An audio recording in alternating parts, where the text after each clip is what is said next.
CH21 तंत्र साधना। कोमल ने जैसे ही ओम का नंबर डायल किया, दूसरी तरफ से आवाज आई, आप जिस नंबर पर संपर्क करना चाहते हैं वह अभी अस्थायी रूप से सेवा में नहीं है।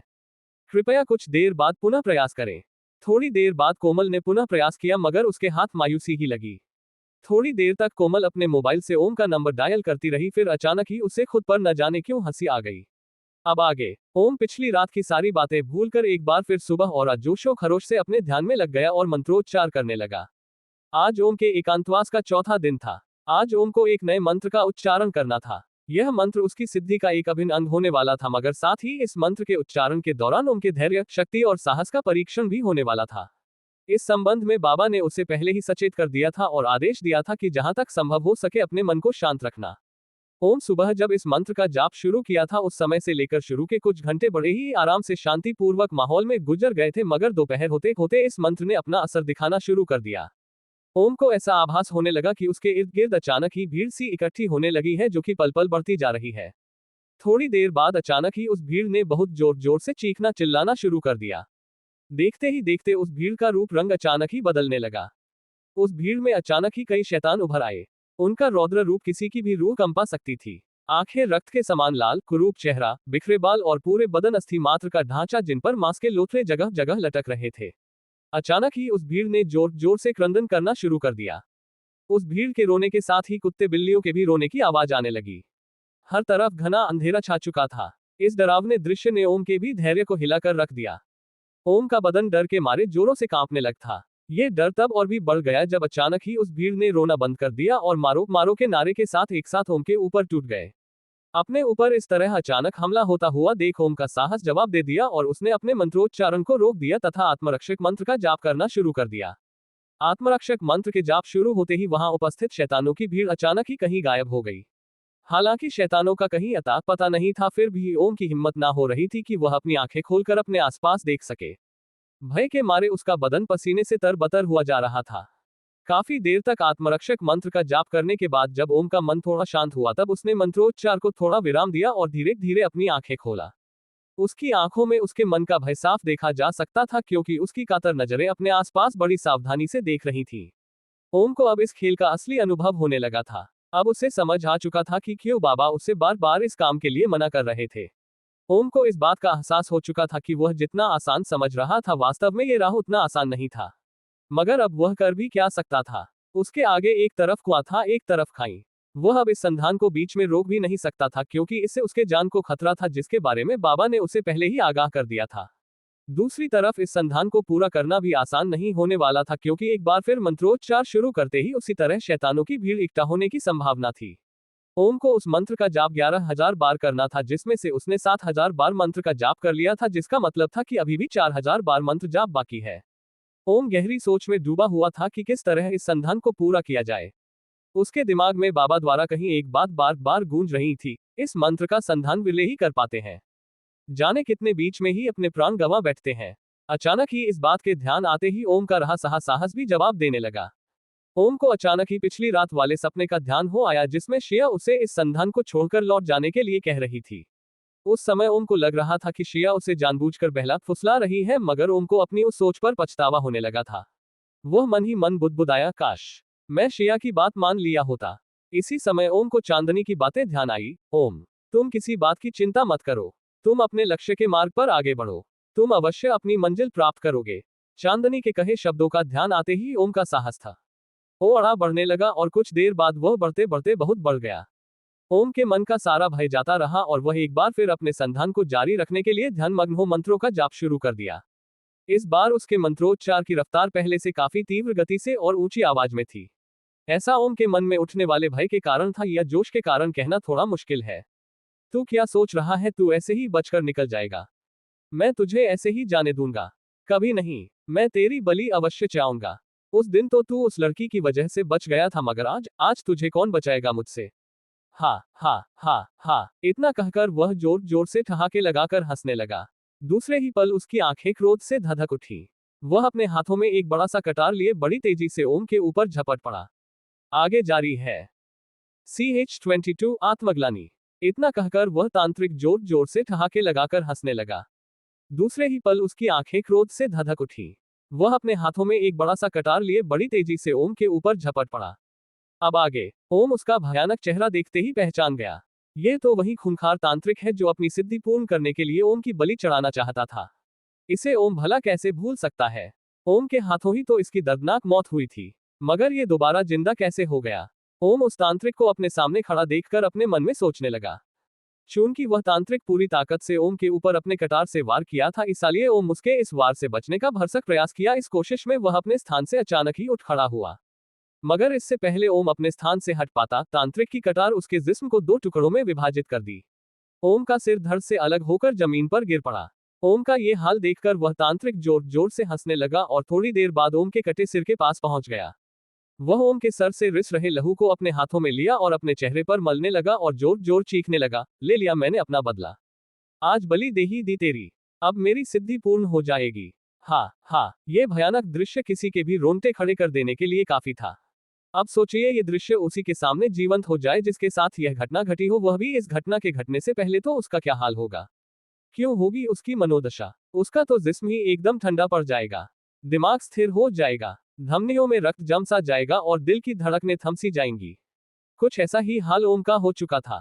उसका दिमाग काम करना एकदम से बंद कर दिया। उसके होंठ कंपन कर रहे थे और उन लबों पर किसी मंत्र के बोल थिरक भी रहे थे, मगर जिस हिसाब से उनका उच्चारण हो रहा था, लग रहा था दिल और दिमाग दोनों लबों का साथ नहीं दे रहे थे। होंठ एकदम सूख चुके थे। आंखों में जलन सी महसूस हो रही थी। पलकों का शटर खुलने के लिए बेताब था, मगर वह ना जाने क्यों खुल ही नहीं पा रहा था। ओम की आंखों के सामने अचानक ही एक और दृश्य उभर आया।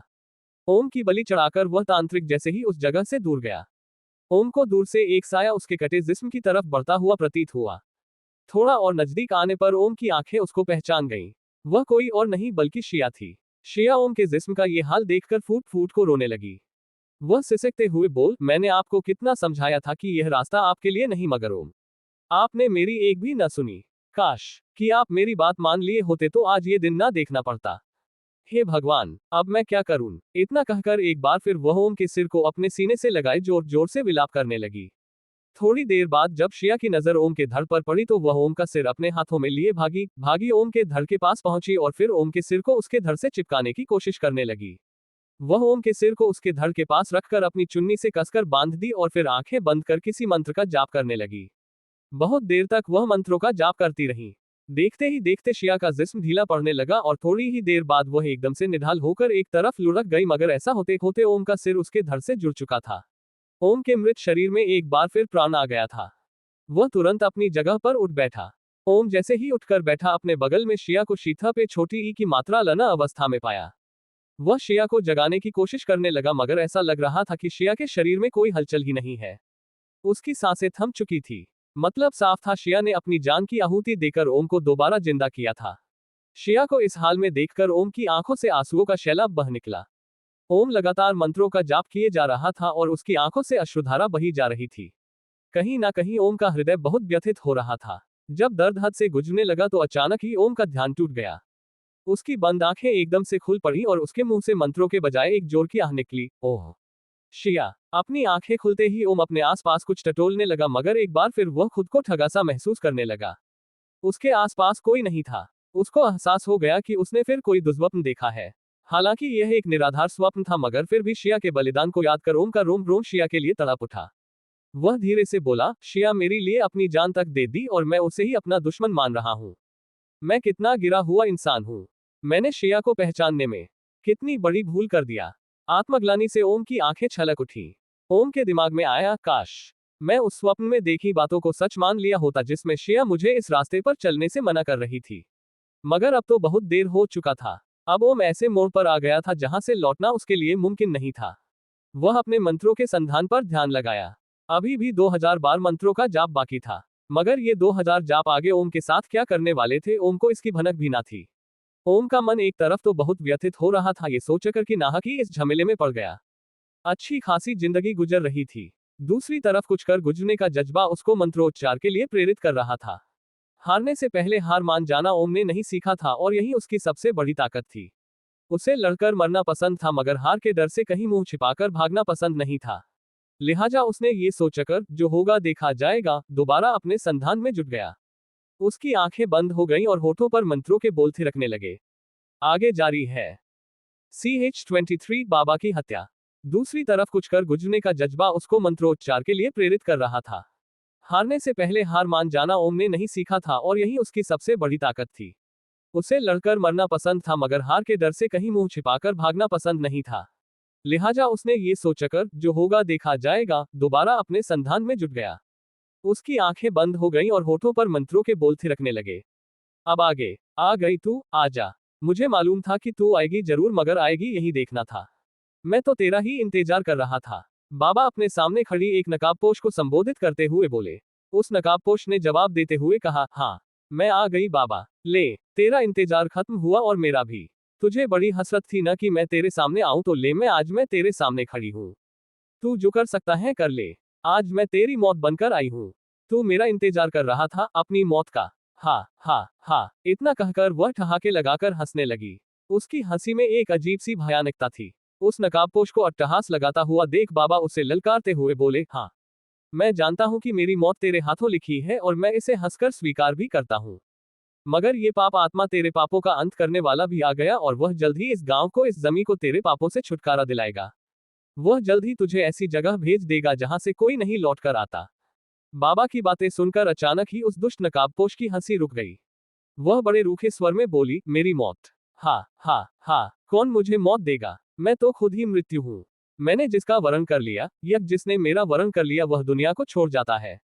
मौत को कौन मौत देगा? लगता है अपनी मौत सामने देखकर तेरी बुद्धि भ्रष्ट हो गई है बाबा मगर अब तू चिंता न कर, मैं तुझे अभी इस कष्ट से निजात दिलाती हूँ। इतना कहकर वह नकाबपोश जोर से हवा में अपने सिर को हिलाने लगती है।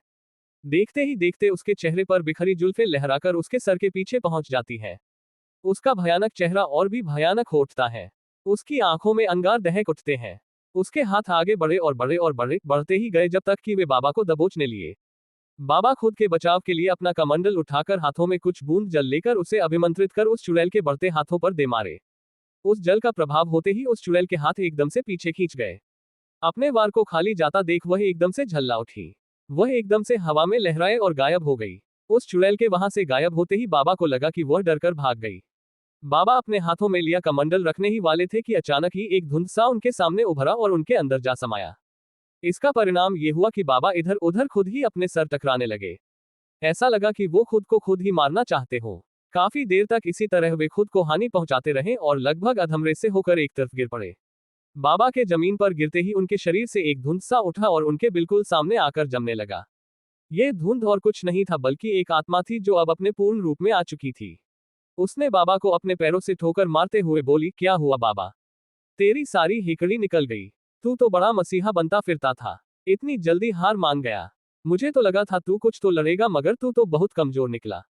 तुझे बहुत शौक है ना आत्माओं को कैद करने का। आ कैद कर, मुझे कैद नहीं करेगा क्या? इतना कहकर उसने कमरे में पड़े एक बड़े पत्थर को उठाया और बाबा के सर पर दे मारा। बाबा के प्राण पखेरु उड़ गए। बाबा के मरने के बाद उस आत्मा उस चुड़ैल ने बाबा के खून से अपने चेहरे को धोना शुरू कर दिया। धीरे धीरे उसके चेहरे की कुरूपता गायब होने लगी और उसके चेहरे का रूप बदलने लगा। आगे उसने बाबा के जिस्म से बहते लहू पर अपनी जिह्वा लगा ली और उसे पीने लगी। थोड़ी ही देर में वहां का पूरा दृश्य ही बदल गया। वह आत्मा जो अब तक बहुत भयानक और कुरूप दिख रही थी, बाबा के लहू का पान करते ही उसका रंग रूप बिल्कुल बदल गया। उसने पलक झपकते ही बाबा का रूप धारण कर लिया और उसके सामने पड़ी बाबा की मृतदेह उस कुरूप आत्मा के रूप में परिवर्तित हो गई। बाबा के रूप में आने के बाद उसने धीरे से बाबा के कुटिया का दरवाजा खोला और बाहर बड़े गौर से देखने लगा। बाहर रात का गहरा सन्नाटा था, कहीं कोई नजर नहीं आ रहा था।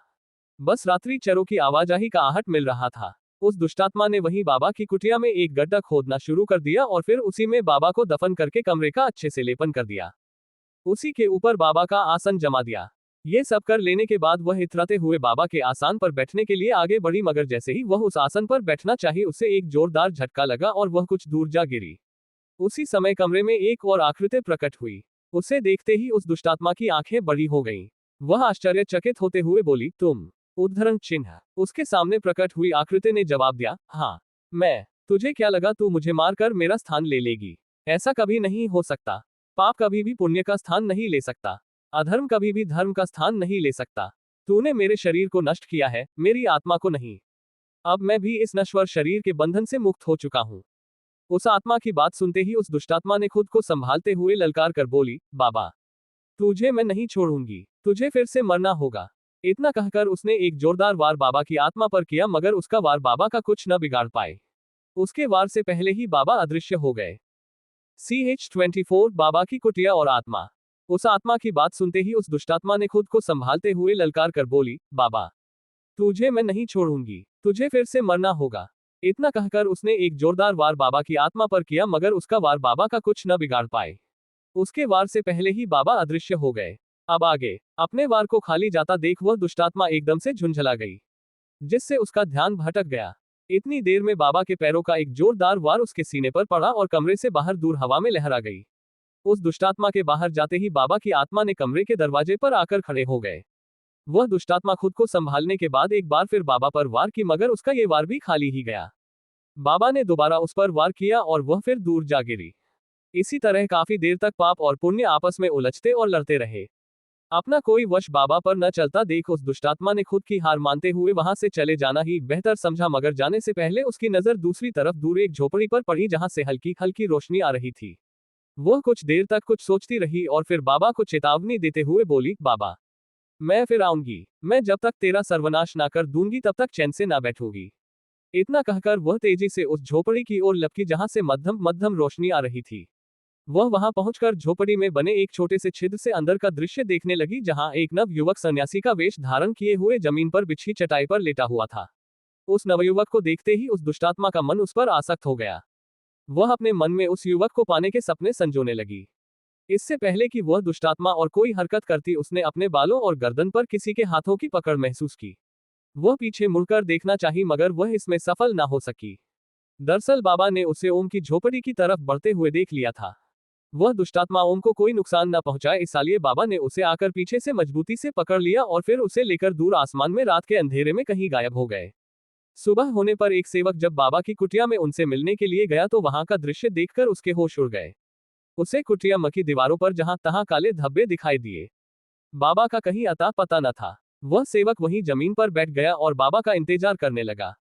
उसे लगा कि हो सकता है बाबा कहीं बाहर टहलने को निकल गए हो, क्योंकि इसके पहले भी कई दफा ऐसा हुआ था कि बाबा बड़ी सुबह ही कभी स्नान ध्यान हेतु अकेले ही कहीं निकल जाते थे। वह सेवक जमीन पर जहां बैठा था वहां भी जमीन पर इधर उधर काले धब्बे दिखाई दे रहे थे। उन धब्बों को देखकर उस सेवक के मन में कुतूहल सा हुआ। वह अपनी जगह से उठकर उन धब्बों के पास जा बैठा, फिर इधर उधर नजर दौड़ाने लगा।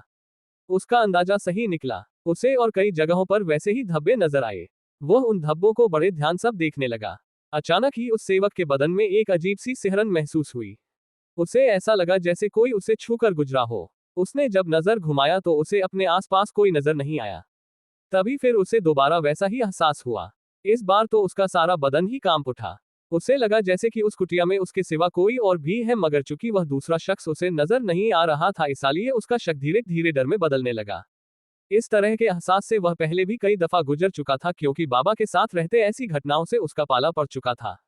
इसलिए उसे समझते देर न लगी कि हो न हो उस कुटिया में कोई न कोई आत्मा जरूर है। मगर सोचने वाली जो बात थी वह ये थी कि वह आत्मा बाबा की कुटिया में थी।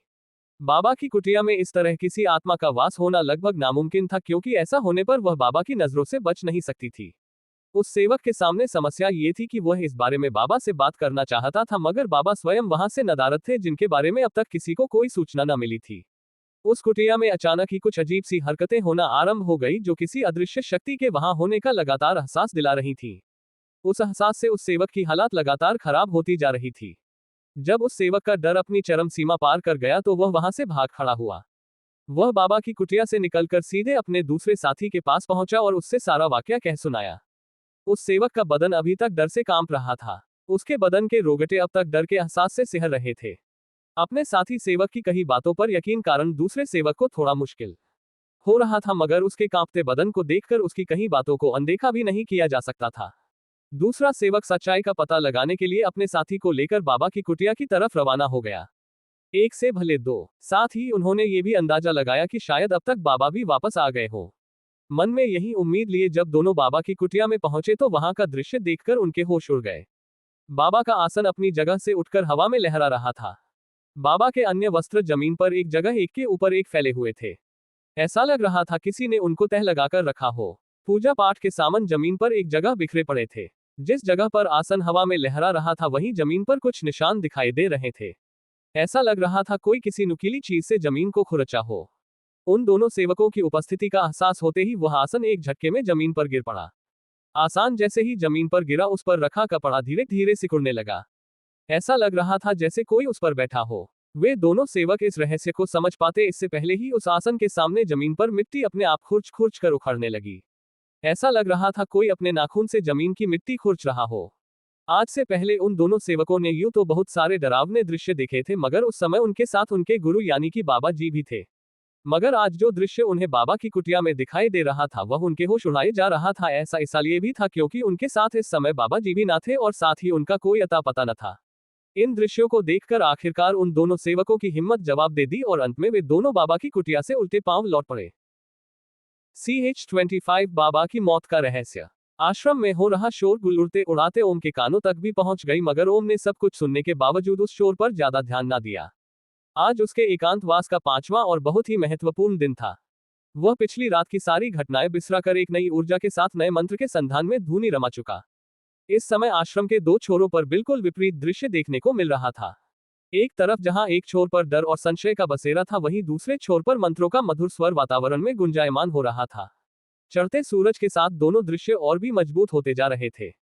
इधर ओम के मंत्रोजाप की आवाज और तेज होती जा रही थी, वहीं दूसरी ओर दोनों सेवकों का हाल उस भयावह दृश्य को देखने के बाद और भी बदतर हुआ जा रहा था। साथ ही उन्हें एक और चिंता सताए जा रही थी, बाबा जी आखिरकार गए तो गए कहां। उन दोनों सेवकों के मन में आया कि क्यों ना एक बार ओम की कुटिया में चलकर देखा जाए, कहीं गुरुजी वहां तो नहीं। मगर उन दोनों में से किसी की हिम्मत नहीं हो रही थी ओम की कुटिया में जाने का, क्योंकि बाबा जी ने सख्त निर्देश दे रखा था, चाहे कोई भी हालात हो कोई भी ओम की कुटिया की तरफ तब तक नहीं जाएगा जब तक कि मैं नहीं कहता या फिर ओम स्वयं अपना एकांतवास पूरा नहीं कर लेता। ओम अपने ध्यान में मस्त मंत्रोजाप में डूबा हुआ था कि तभी उसके सामने एक दृश्य सजीव हो उठा, जिसमें बाबा जी उसके सामने आकर बैठ गए और ओम को बड़े प्यार से दुलारने लगे। वे ओम के सिर पर अपना हाथ फेरने लगे। थोड़ी देर तक बाबा के ऐसा करने पर ओम की आंखें खुल गईं। बाबा को अपने सामने बैठा हुआ देख ओम झट से उनके चरणों में झुककर प्रणाम किया। इससे पहले कि बाबा ओम को आशीर्वाद देते, बाबा की पीठ पर किसी ने अपने पैरों का जोरदार प्रहार कर दिया, जिसके चोट के कारण बाबा एकदम से ओम के ऊपर जा गिरे। ओम उनको संभालकर तुरंत अपनी जगह से उठ खड़ा हुआ। ओम उस अनजान शख्स को ललकारते हुए बोला, तेरी हिम्मत कैसे हुई बाबा जी को मारने की। ओम की बातें सुनकर वह शख्स एकदम से ओम की तरफ मुड़ गया। मगर ये क्या, उस शख्स का केवल सिर ही मुड़ा था, उसका धड़ तो वैसा का वैसा ही रहा। इस दृश्य को देखकर ओम के होश ही उड़ गए। इससे पहले कि ओम आगे कुछ करता, बाबा जी ओम के सामने आकर एकदम से खड़े हो गए और फिर उस अनजान शख्स को ललकारते हुए बोले, चल आजा, आजमा ले अपनी ताकत, मैं भी तो देखूं जरा कितनी हिम्मत है तुझमें। बाबा की ललकार सुनते ही वह शख्स बड़ा ही विकराल रूप अख्तियार कर लिया। उसका पूरा शरीर शोले की तरह धधकने लगा। उसके मुंह से लहू की धार टपकने लगी, जिसे देखकर ऐसा लग रहा था कि अभी अभी वह किसी का रक्तपान करके उठा हो। उसका ये रूप देखकर कोई सहज ही समझ सकता था कि वह कोई मनुष्य नहीं बल्कि कोई शैतान है। उस शैतान ने बाबा की ललकार को स्वीकार करते हुए अपने मजबूत और बड़े बड़े हाथों से बाबा के ऊपर वार कर दिया। बाबा ने उसके वार से खुद को बचा लिया, मगर इससे पहले वे संभल पाते उस शैतान ने एक और वार बाबा पर कर दिया और बाबा हवा में उड़ते हुए एक दीवार से सीधे जा टकराए और उनके शरीर की कई हड्डियां टूट गईं। बाबा दर्द में कराहते हुए बड़ी मुश्किल से अपनी जगह खड़े होने की कोशिश करने लगे, तभी उस शैतान ने एक और वार बाबा के सर पर कर दिया और बाबा वहीं के वहीं दम तोड़ दिए। बाबा के मौत का दृश्य देखकर ओम एकदम से बेचैन हो उठा। वह बाबा के पास जाने के लिए उठा, मगर उसे लगा कि वह अपनी जगह से उठ ही नहीं पा रहा है। उसे ऐसा महसूस हुआ जैसे किसी ने उसके पांवों को मजबूती जकड़ रखा हो। ओम उस पकड़ से खुद को छुड़ाने के लिए छटपटाने लगा। बड़ी मुश्किल से वह अपने प्रयास में सफल हो पाया। वह जैसे ही उठकर आगे बढ़ा, सामने का दृश्य उसे अचंभित कर गया। बाबा की मृत देह, जो अभी कुछ देर पहले उसके सामने ही दीवार से लगी पड़ी थी, अपनी जगह से नदारद थी। साथ ही वह शैतान भी वहां से लुप्त हो चुका था। ओम को यह सब बड़ा रहस्यमय लग रहा था। ओम को कुछ समझ नहीं आ रहा था। वह अपनी जगह पर दोबारा बैठ गया। उसी समय उसे ऐसा महसूस हुआ जैसे किसी ने उसके बदन में सुई चुभो दी हो। ओम की आंखें एकदम से खुल गईं। उसके मुख से हो रहा मंत्रोच्चार अचानक ही बंद हो गया। ओम अपने इर्द गिर्द बड़े अचंभे से देखने लगा। अब उसे एहसास हुआ कि अभी कुछ देर जो दृश्य उसके सामने से गुजरा था, दरअसल वह महज एक सपना था। मगर यह सपना सपना होकर भी बहुत भयानक था। ओम के बदन में अभी तक चुभन का दर्द तीस उठा रहा था। वह अपनी जगह पर खड़े होकर अपने आसपास की जगह को बड़ी बारीकी से देखने लगा। शायद कोई कीड़ा था जो ओम के बदन में काट रहा था। कुछ भी दिखाई ना देने पर ओम अपने कपड़े को जोर जोर से झाड़ने लगा। सके कपड़ों से छिटक कर एक छोटा सा चींटा दूर जा गिरा। पूरी तरह तसल्ली हो जाने के बाद ओम दोबारा ध्यान में बैठने ही वाला था कि तभी उसे ऐसा लगा जैसे कुटिया के बाहर शोर हो रहा है। उसके मन में आया कि क्यों ना एक बार बाहर चलकर देख ले कि चक्कर क्या है। उसके कदम कुटिया के दरवाजे की तरफ बढ़े ही थे कि अचानक ही उसे बाबा जी की कही एक बात ध्यान में आ गई। ओम बेटा, तुम जिस संधान को करने जा रहे हो उसको पूर्ण होने से रोकने के लिए हो सकता है कि कुछ अदृश्य शक्तियां कोशिश भी करें और इस कोशिश में वे तुम्हारे साथ तरह तरह के प्रपंच भी कर सकती हैं। इसलिए तुम्हें सदैव सचेत रहना है। तुम्हें इनके छल और प्रपंचों के प्रभाव से अपने तन मन मस्तिष्क को मुक्त रखना होगा और किसी भी हाल में इनके बहकावे में नहीं आना है जब तक कि तुम्हारा संधान पूर्ण ना हो जाए। किसी भी हालात में तुम अपने एकांतवास में विघ्न न पड़ने देना। जितना ज्यादा विघ्न पड़ेगा तुम्हारा संधान उतना ही कमजोर होता जाएगा। बाबा की बात याद आते ही ओम के बढ़ते कदम अपनी जगह पर ही रुक गए। ओम वापस अपने आसान पर आ बैठा और आंखें बंद कर मंत्रोजाप में डूब गया। CH26 बाबा का रहस्य। बाबा की बात याद आते ही ओम के बढ़ते कदम अपनी जगह पर ही रुक गए। ओम वापस अपने आसान पर आ बैठा और आंखें बंद कर मंत्रोजाप में डूब गया। अब आगे। इधर ओम पूरे दिन मंत्रोजाप में डूबा रहा और उधर दोनों सेवक पूरे दिन बाबा को लेकर परेशान रहे। शाम होने को आई थी मगर अब तक बाबा का कोई अता पता ना था।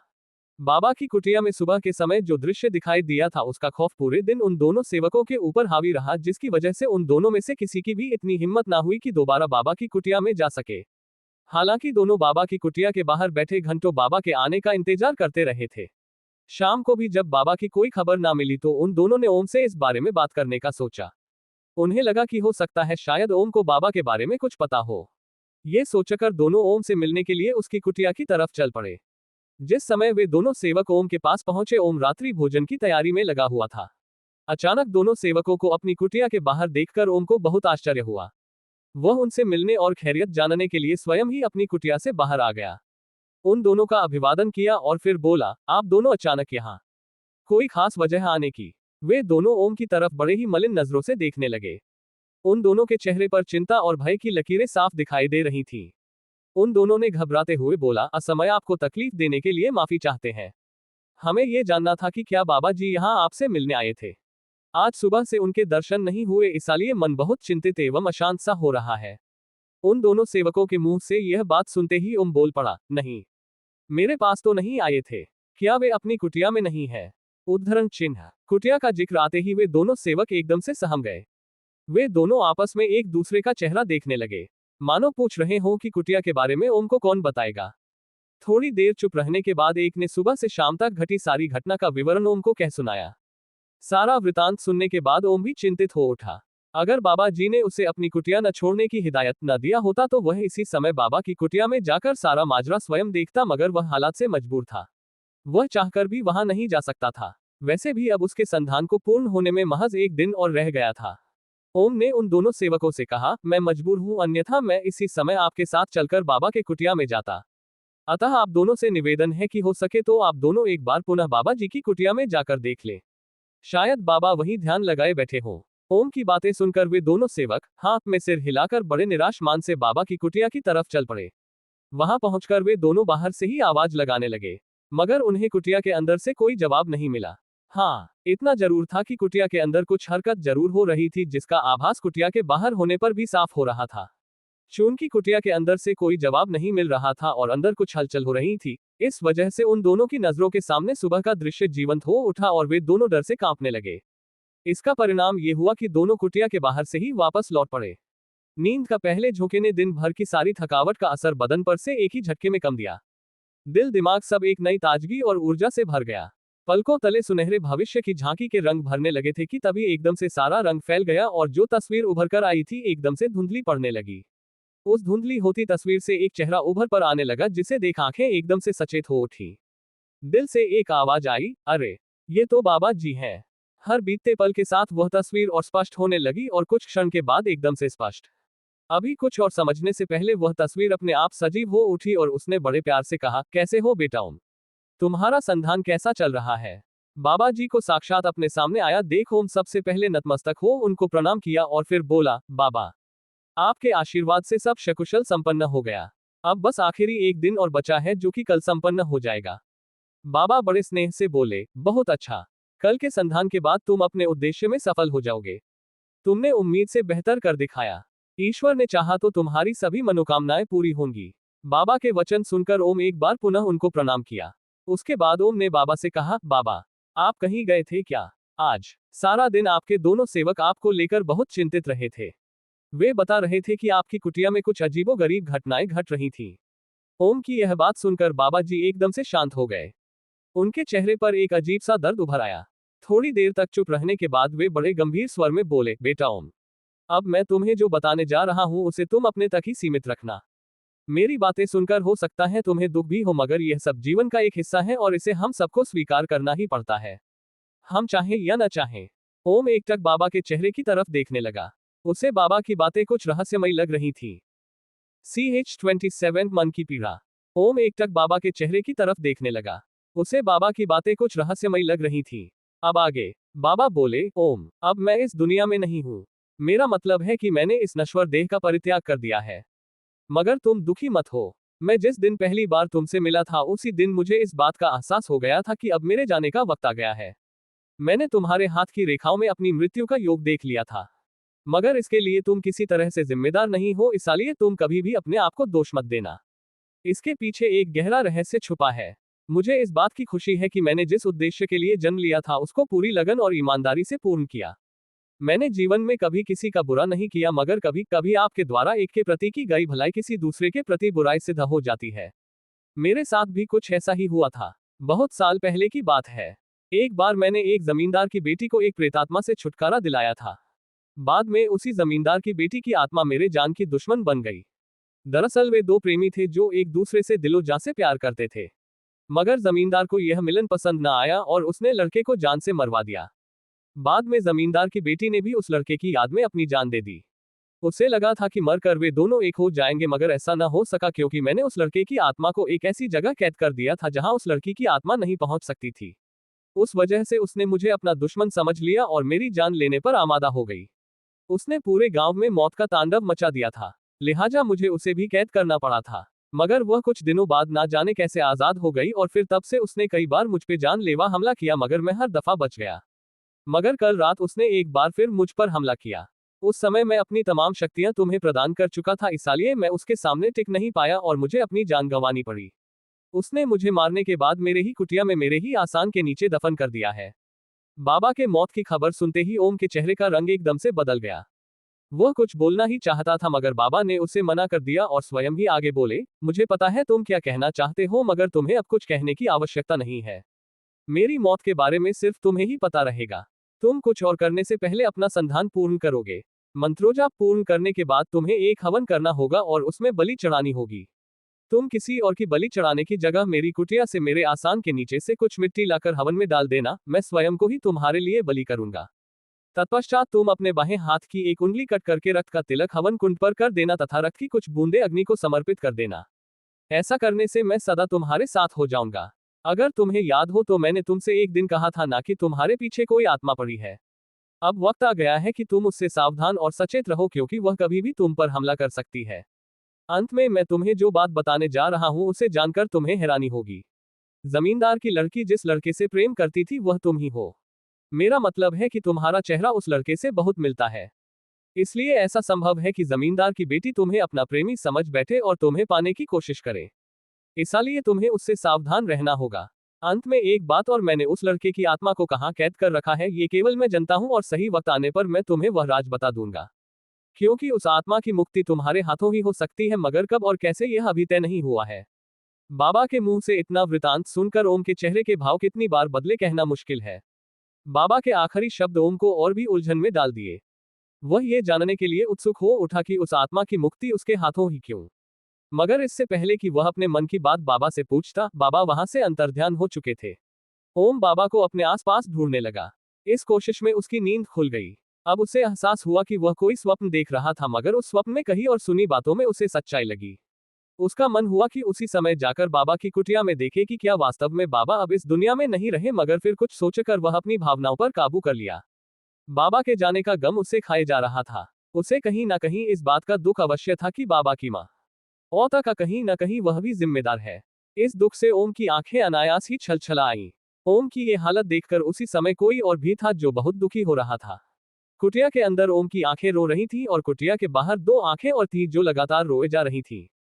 रात का घना सन्नाटा, उस पर आसमान में काले बादलों का उमड़ता हुजूम रात की कालिमा को और भी भयंकर बनाए जा रहे थे। आसमान में छाए बादल किसी भी पल बरस पड़ने को बेताब दिख रहे थे। थोड़ी थोड़ी देर में बादलों का सीना चीरकर कड़कड़ाती हुई आवाज करके चमकने वाली बिजलियां किसी की भी धड़कने बढ़ाने का मादा रखती थी। इस सन्नाटे में अगर कुछ सुनाई दे रहा था तो वहां थी रात में कीड़े की आवाज। ची ची। आसमान में कभी कभी कुछ चमगादड़ एक पेड़ से उड़कर दूसरे पेड़ पर बैठ रहे थे। दूर बस्तियों के बीच कभी कभी किसी कुत्ते के भौंकने तो कभी रोने की आवाज सुनाई दे रही थी, जो इस काली रात को और भी भयावह बना रही थी। CH-28 भूथा बगीचा। आसमान में कभी कभी कुछ चमगादड़ एक पेड़ से उड़कर दूसरे पेड़ पर बैठ रहे थे। दूर बस्तियों के बीच कभी कभी किसी कुत्ते के भौंकने तो कभी रोने की आवाज सुनाई दे रही थी, जो इस काली रात को और भी भयावह बना रही थी। अब आगे, इस भयानक रात में अचानक ही किसी औरत के रोने की आवाज वातावरण में गूंज उठी। यह आवाज बस्ती से दूर ताल वाले रास्ते पर पड़ने वाले बगीचे से आ रही थी। उस बगीचे में आम और नीम के पेड़ के साथ साथ एक बड़ा पीपल का वृक्ष भी था। गांव के लोग अपने परिजनों की मौत के बाद उनकी शुद्धिकरण का पूजन इसी पीपल के पेड़ के नीचे करते थे। मगर इस बाग के बारे में एक और कहानी पूरे गांव में फैली हुई थी, जो कुछ इस प्रकार थी। बहुत साल पहले गांव का ही एक निम्न जाति का लड़का, जिसका नाम विक्रम था, जमींदार की लड़की से इश्क लड़ा बैठा था, और जब इस बात का पता जमींदार को चला तो उसने लड़के को मरवा दिया। लड़के की याद में एक दिन जमींदार की लड़की ने इसी बाग में आम के एक पेड़ पर फांसी लगा ली थी। तब से इस बगीचे को लोग भूथा बगीचे के नाम से जानने लगे। जमींदार की लड़की की आत्मा इसी बगीचे में भटकती रहती थी। इस कहानी को विस्तार कुछ इस प्रकार है। ये बात जंगीपुर नामक गांव की है। इस गांव में एक बड़े जमींदार रहते थे। गांव के बाहर उनका एक बड़ा बगीचा था। इस बगीचे की रखवाली के लिए उन्होंने एक नौकर छोड़ रखा था, जिसका नाम विक्रम था। वह गांव के ही एक निम्न जाति का 20-22 साल का लड़का था। वह लड़का इस बगीचे की रखवाली पूरी ईमानदारी से जी जान लगाकर करता था। चूंकि ये बगीचा जमींदार का अपना था, तो जमींदार के बच्चे अक्सर इस बगीचे में खेलने और फल खाने आया करते थे। जमींदार की लड़कियां भी आती थी। उन्हीं लड़कियों में एक का नाम बैजंती था। बैजंती बेहद ही चंचल और अलहड़ स्वभाव की थी। एक दिन दोपहर को जब बैजंती अपने अन्य भाई बहनों के साथ आम खाने के लिए बगीचे में आई तो उसे एक भी आम नहीं मिल पाया। उसके भाई बहन सारे आम चुन लिए थे। वह उदास होकर पीपल के पेड़ के नीचे जा बैठी। उसकी उदासी बाग की रखवाली कर रहे लड़के से देखी नहीं गई। वह बिना किसी बात की परवाह किए आम के एक पेड़ पर चढ़ गया और ढेर सारे पके आम तोड़कर अपने गमछे में बांध लिया। वह पेड़ से अभी नीचे उतरा ही था कि तभी जमींदार भी बगीचे में पहुंच गया। उसने विक्रम को आम तोड़ते देखा तो उसे उस पर बहुत जोर का गुस्सा आया। जमींदार को लगा कि विक्रम अपने लिए आम तोड़कर लाया है और वहां इसी तरह रोज आम तोड़कर खाता होगा। जमींदार विक्रम का कान पकड़कर घसीटने लगा। विक्रम अपनी सफाई देते हुए बोला, मालिक, मैंने ये आम अपने लिए नहीं बल्कि छोटी मालकिन के लिए तोड़ा है। जमींदार ने तुरंत बैजंती को अपने पास बुलाकर उससे पूछा, बैजंती, क्या तुमने इससे आम तोड़ने को बोला था? चूंकि बैजंती को इस बारे में कुछ पता ही नहीं था, लिहाजा उसने मना करते हुए कहा, मैं कुछ नहीं जानती। मैं तो यहाँ पेड़ के नीचे बैठी थी। मैंने किसी से कुछ नहीं कहा। बैजंती बिल्कुल सच बोल रही थी। उसने किसी से आम तोड़ने के लिए नहीं बोला था। वह तो विक्रम स्वयं ही बैजंती को उदास देखकर उसके लिए आम तोड़ने निकल पड़ा था। दरअसल विक्रम मन ही मन बैजंती को बहुत पसंद करता था, मगर अमीरी गरीबी का फर्क समझकर कभी बैजंती से इस बात का जिक्र नहीं करता था। बैजंती की बातें सुनते ही जहां एक तरफ जमींदार और भी आग बबूला हो गए, वहीं विक्रम का दिल मारे डर के बैठा जा रहा था। वह तो बेचारा नेकी करने निकला था, मगर उसे कहां पता था कि वह जो हवन करने जा रहा है उसकी लपटें उसी के हाथ जला देंगी। गुस्से में आकर जमींदार ने विक्रम को बहुत भला बुरा कहा और उसकी जमकर पिटाई किया। बेचारा विक्रम चुपचाप मार खाता रहा। बैजंती दूर खड़ी विक्रम को पीटते हुए देख रही थी। उसकी आंखों में ना दया थी और ना ही नफरत, बस एक खामोशी थी। इस घटना के बाद बैजंती जब कभी भी बगीचे में आती उसकी एक नजर विक्रम पर जरूर पड़ती, मगर विक्रम ना जाने क्यों बैजंती से दूर दूर भागता फिरता था। बैजंती को ना जाने क्यों विक्रम का ये व्यवहार कुछ नागवार लगने लगा था। विक्रम बैजंती से जितना दूर भागता, बैजंती उतना ही उसकी ओर खींची जा रही थी। ऐसा क्यों हो रहा था, इसको बैजंती भी समझ नहीं पा रही थी। इन सब के बीच विक्रम एक काम जरूर करता था। जब कभी बैजंती बगीचे में आती थी, विक्रम पेड़ पर चढ़ जाता और ढेर सारे आम तोड़कर जमीन पर गिरा देता था, जहां से बैजंती उसे चुन लेती थी। ये सिलसिला कई दिनों तक ऐसे ही चलता रहा। एक दिन जब बैजंती को विक्रम द्वारा अपनी उपेक्षा हद से ज्यादा नागवार गुजरी तो वहां सीधा विक्रम के पास पहुंच गई और उससे बोली, तुम मुझे देखकर दूर क्यों भागते हो? विक्रम बैजंती की तरफ एक नजर देखा और फिर चुपचाप पड़ा रहा। विक्रम को चुप देखकर बैजंती बोली, कहीं तुमको ये तो नहीं लगता कि उस दिन मेरी वजह से तुम्हारी पिटाई हुई थी? अगर ऐसा है तो तुम गलत हो। मुझे तो कुछ मालूम ही नहीं था। मुझे क्या पता कि तुम किसके लिए आम तोड़ते हो। उल्टा गुस्सा तो मुझे होना चाहिए कि तुमने झूठ मूठ का मेरा नाम लिया था पिताजी के सामने। बैजंती की बातें सुनकर विक्रम कुछ हिचकिचाते हुए बोला, नहीं मालकिन, मैं आपसे गुस्सा क्यों होने लगा? मेरी गलती थी, इसलिए मुझे सजा मिली। मैं तो इसलिए आपसे दूर रहता हूं कि कहीं मालिक को बुरा ना लगे। आप ठहरी बड़े घर की और मैं एक गरीब। बैजंती को विक्रम की बातें दिल तक छू गईं। वहां उसको प्यार से डांटते हुए बोली, मैं इस अमीरी गरीबी को नहीं मानती। और हाँ, एक बात बता देती हूँ, आज से तुमको मुझसे दूर भागने की जरूरत नहीं है। जाओ मेरे लिए पके हुए अच्छे अच्छे फल तोड़ लाओ। विक्रम इस पल का जाने कितने दिनों से इंतजार कर रहा था। बैजंती का आदेश मिलते ही वहां झट से पेड़ पर चढ़ गया और जी जान से पेड़ पर लगे सबसे सुंदर फल तोड़ लाया। ये सिलसिला जो एक बार शुरू हुआ तो फिर आगे इस कदर बढ़ा कि दोनों एक दूसरे में खो गए। बैजंती अब अकेले ही बगीचे में चली आती थी और फिर विक्रम के पास बैठी घंटों वक्त गुजार देती। धीरे धीरे यह मिलन उनके दिलों में प्यार का अंकुर खिला दिया। दोनों एक दूजे के साथ जीने मरने का ख्वाब देखने लगे। दोनों को इस बात का भली भांति एहसास था कि उनके ख्वाबों के बीच जमाने के ऊंच नीच की मजबूत दीवार खड़ी है, मगर प्रेमियों को कब जमाने की फिक्र होती है। वो तो बस प्यार करना जानते हैं। CH29 बैजंती, तड़पती आत्मा। धीरे धीरे यह मिलन उनके दिलों में प्यार का अंकुर खिला दिया। दोनों एक दूजे के साथ जीने मरने का ख्वाब देखने लगे। दोनों को इस बात का भली भांति एहसास था कि उनके ख्वाबों के बीच जमाने के ऊंच नीच की मजबूत दीवार खड़ी है, मगर प्रेमियों को कब जमाने की फिक्र होती है। वो तो बस प्यार करना जानते हैं। अब आगे। एक दिन दोपहर के समय जब बैजंती और विक्रम एक दूसरे की बाहों में बाहें डाले आम के एक पेड़ के नीचे बैठे हुए थे, तभी जमींदार अपने 2-3 नौकरों के साथ वहां पहुंच गया। दरअसल बैजंती के अकेले बगीचे आने के बारे में जमींदार को भनक लग चुकी थी और उसने इसकी जासूसी करनी चाहिए थी। जब जमींदार ने अपनी आंखों से असली नजारा देखा तो वह अपने आपे से बाहर हो गया। वह तुरंत बैजंती को आवाज लगाया। अपने पिता की आवाज सुनते ही बैजंती की सांसें एकदम से अटक गईं। कांटो तो खून नहीं, आखिरकार उनका भेद खुल गया था। खैर, ऐसा तो एक दिन होना ही था, मगर वह दिन ऐसे और इतने जल्दी आ जाएगा ऐसा उन दोनों में से किसी ने नहीं सोचा था। पिता की आवाज सुनते ही बैजंती कांपते हुए उनके सामने पहुंची। जमींदार ने उसको डांटते हुए घर जाने को कहा और एक नौकर को साथ में भेज दिया। बैजंती के वहां से चले जाने के पश्चात जमींदार ने बाकी 2 नौकरों को इशारों में कुछ समझाया और फिर खुद भी बैजंती के पीछे पीछे वापस घर की तरफ लौट पड़ा। घर पर पहुंचते ही जमींदार ने बैजंती को खूब खरी खोटी सुनाया और यदि बैजंती की मां बीच में नहीं आती तो उसकी पिटाई भी कर दिए होते। उस दिन के बाद बैजंती का बगीचे में जाना लगभग बंद ही हो गया। बैजंती भी कुछ दिनों तक बगीचे में जाने की बात भूलकर भी जुबां पर नहीं लाई। बैजंती को एक दिन एक साल से भी बड़ा लगा रहा था। 2 सप्ताह गुजर जाने के बाद एक दिन घर के सभी छोटे बड़े ताजे आम की लालसा में बगीचे की तरफ चल पड़े। सभी के साथ मां के कहने पर बैजंती भी चल पड़ी। एक तरफ जहां घर के सभी सदस्यों में ताजे आम को लेकर कुतूहल था, वहीं बैजंती विक्रम के दीदार को तड़प रही थी। बगीचे में पहुंचते ही सब लोग आम के पीछे टूट पड़े। बहादुर नाम का नौकर पेड़ पर चढ़कर आम तोड़ रहा था और छोटे बच्चों में अधिक से अधिक आम इकट्ठा करने की होड़ हो रही थी। बैजंती की नजरें बगीचे का चप्पा चप्पा जांच रही थी कि काश कहीं विक्रम दिखाई दे, मगर बैजंती के मन को निराश होना पड़ा। विक्रम का कहीं अता पता न था। बैजंती से जब नहीं रहा गया तो वह अपनी छोटी बहन गीता से बोल, गीता, विक्रम नहीं दिखाई दे रहा है, तुम्हें कुछ मालूम है क्या?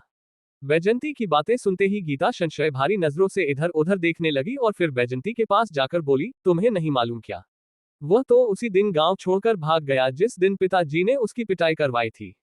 गीता के मुंह से ये सुनते ही बैजंती एकदम से चौंक पड़ी और बोली, भाग गया? कहाँ और ऐसे कैसे? बैजंती के मुंह से यह शब्द निकले ही थे कि बैजंती के कानों में एक आवाज पड़ी, तुम आ गई बैजंती।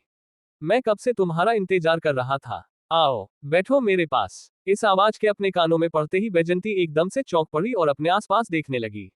यह आवाज वह भली भांति पहचानती थी। यह आवाज किसी और की नहीं बल्कि विक्रम की थी। बैजंती बेचैनी से एक बार फिर बगीचे का चप्पा चप्पा छान मारी, मगर उसे विक्रम कहीं दिखाई नहीं दिया। वह उदास होकर उसी पेड़ के नीचे जा बैठी जहां अक्सर वह और विक्रम बैठकर घंटों बातें करते थे। उस जगह बैठते ही बैजंती को ऐसा लगा जैसे कि किसी ने उसको अपनी बाहों में भर लिया हो।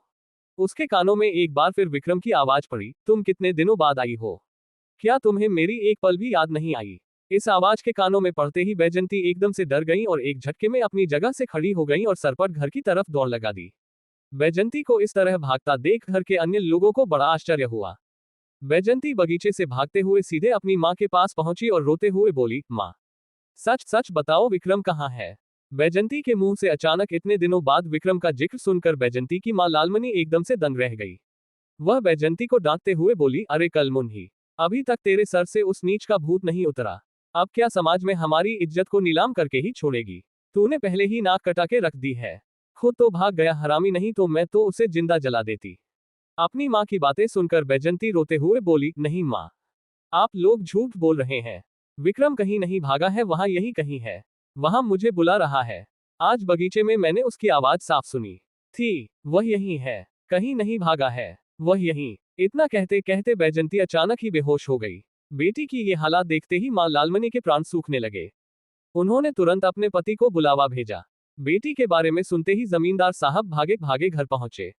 वहां पहुंचकर देखा तो बैजंती बिस्तर पर निढाल सी पड़ी थी। जमींदार साहब बेटी के सिरहाने बैठकर प्यार से उसका सिर सहलाने लगे। उनके हाथों का स्पर्श पाते ही बैजंती ने अचानक ही आंखें खोल दी, मगर उसकी आंखों में एक अजीब सी लालिमा थी, क्रोध था। इससे पहले कि कोई कुछ समझ पाता, बैजंती ने अपने पिता का हाथ एकदम पकड़कर उनको जमीन पर दे पटका और खुद एक झटके में बिस्तर से उठ खड़ी हुई और जोर जोर से चीखने लगी, मैं तुझे नहीं छोड़ूंगा, मैं तुझे नहीं छोड़ूंगा। जमींदार को नीचे गिरता देख घर के नौकर उन्हें उठाने के लिए उनकी तरफ लपके। इनमें वे दोनों नौकर भी थे जो उस दिन जमींदार के साथ बगीचे में गए थे, जिन्हें विक्रम को ठिकाने लगाने का काम जमींदार ने सौंपा था। उन दोनों को अपनी ओर बढ़ता देख बैजंती जमींदार को छोड़कर उन दोनों पर टूट पड़ी और उन्हें हवा में इस तरह उछाल दी जैसे कोई गेंद उछालता हो। CH30 बैजंती की मौत। जमींदार को नीचे गिरता देख घर के नौकर उन्हें उठाने के लिए उनकी तरफ लपके। इनमें वे दोनों नौकर भी थे जो उस दिन जमींदार के साथ बगीचे में गए थे, जिन्हें विक्रम को ठिकाने लगाने का काम जमींदार ने सौंपा था। उन दोनों को अपनी ओर बढ़ता देख बैजंती जमींदार को छोड़कर उन दोनों पर टूट पड़ी और उन्हें हवा में इस तरह उछाल दी जैसे कोई गेंद उछालता हो। अब आगे बैजंती का ये रौद्र रूप देखकर घर के सभी सदस्यों के हाथ पांव फूलने लगे। बच्चे सहम कर अपनी मां से लिपट पड़े। आखिरकार किसी ने सुझाया कि किसी तांत्रिक को बुलवाया जाए। बैजंती के ऊपर शायद किसी साय का असर हो गया है। घर के 2-3 सदस्य तांत्रिक को बुलाने दौड़ पड़े। इधर बैजंती ने उन दोनों नौकरों को मार मार कर अधमरा कर दिया। इस दौरान वह लगातार ऐसे फूंकार रही थी जैसे कोई घायल नागिन बदला लेने आई हो। कुछ बोलते बोलते अचानक ही बैजंती की आवाज मर्दाना हो जाती थी और कभी कभी तो वह क्या बोलती ये भी समझ नहीं आता। बड़ी मुश्किलों के बाद कई लोग मिलकर बैजंती पर काबू पाए और उसे मजबूत रस्सी से जकड़कर खंभे से बांध दिए। लगभग घंटे भर बाद तांत्रिक आया।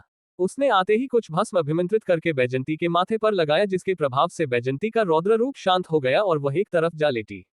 हालांकि बैजंती शांतिपूर्वक जमीन पर लेटी थी, तथापि उसके पास जाने की किसी की हिम्मत नहीं हो रही थी।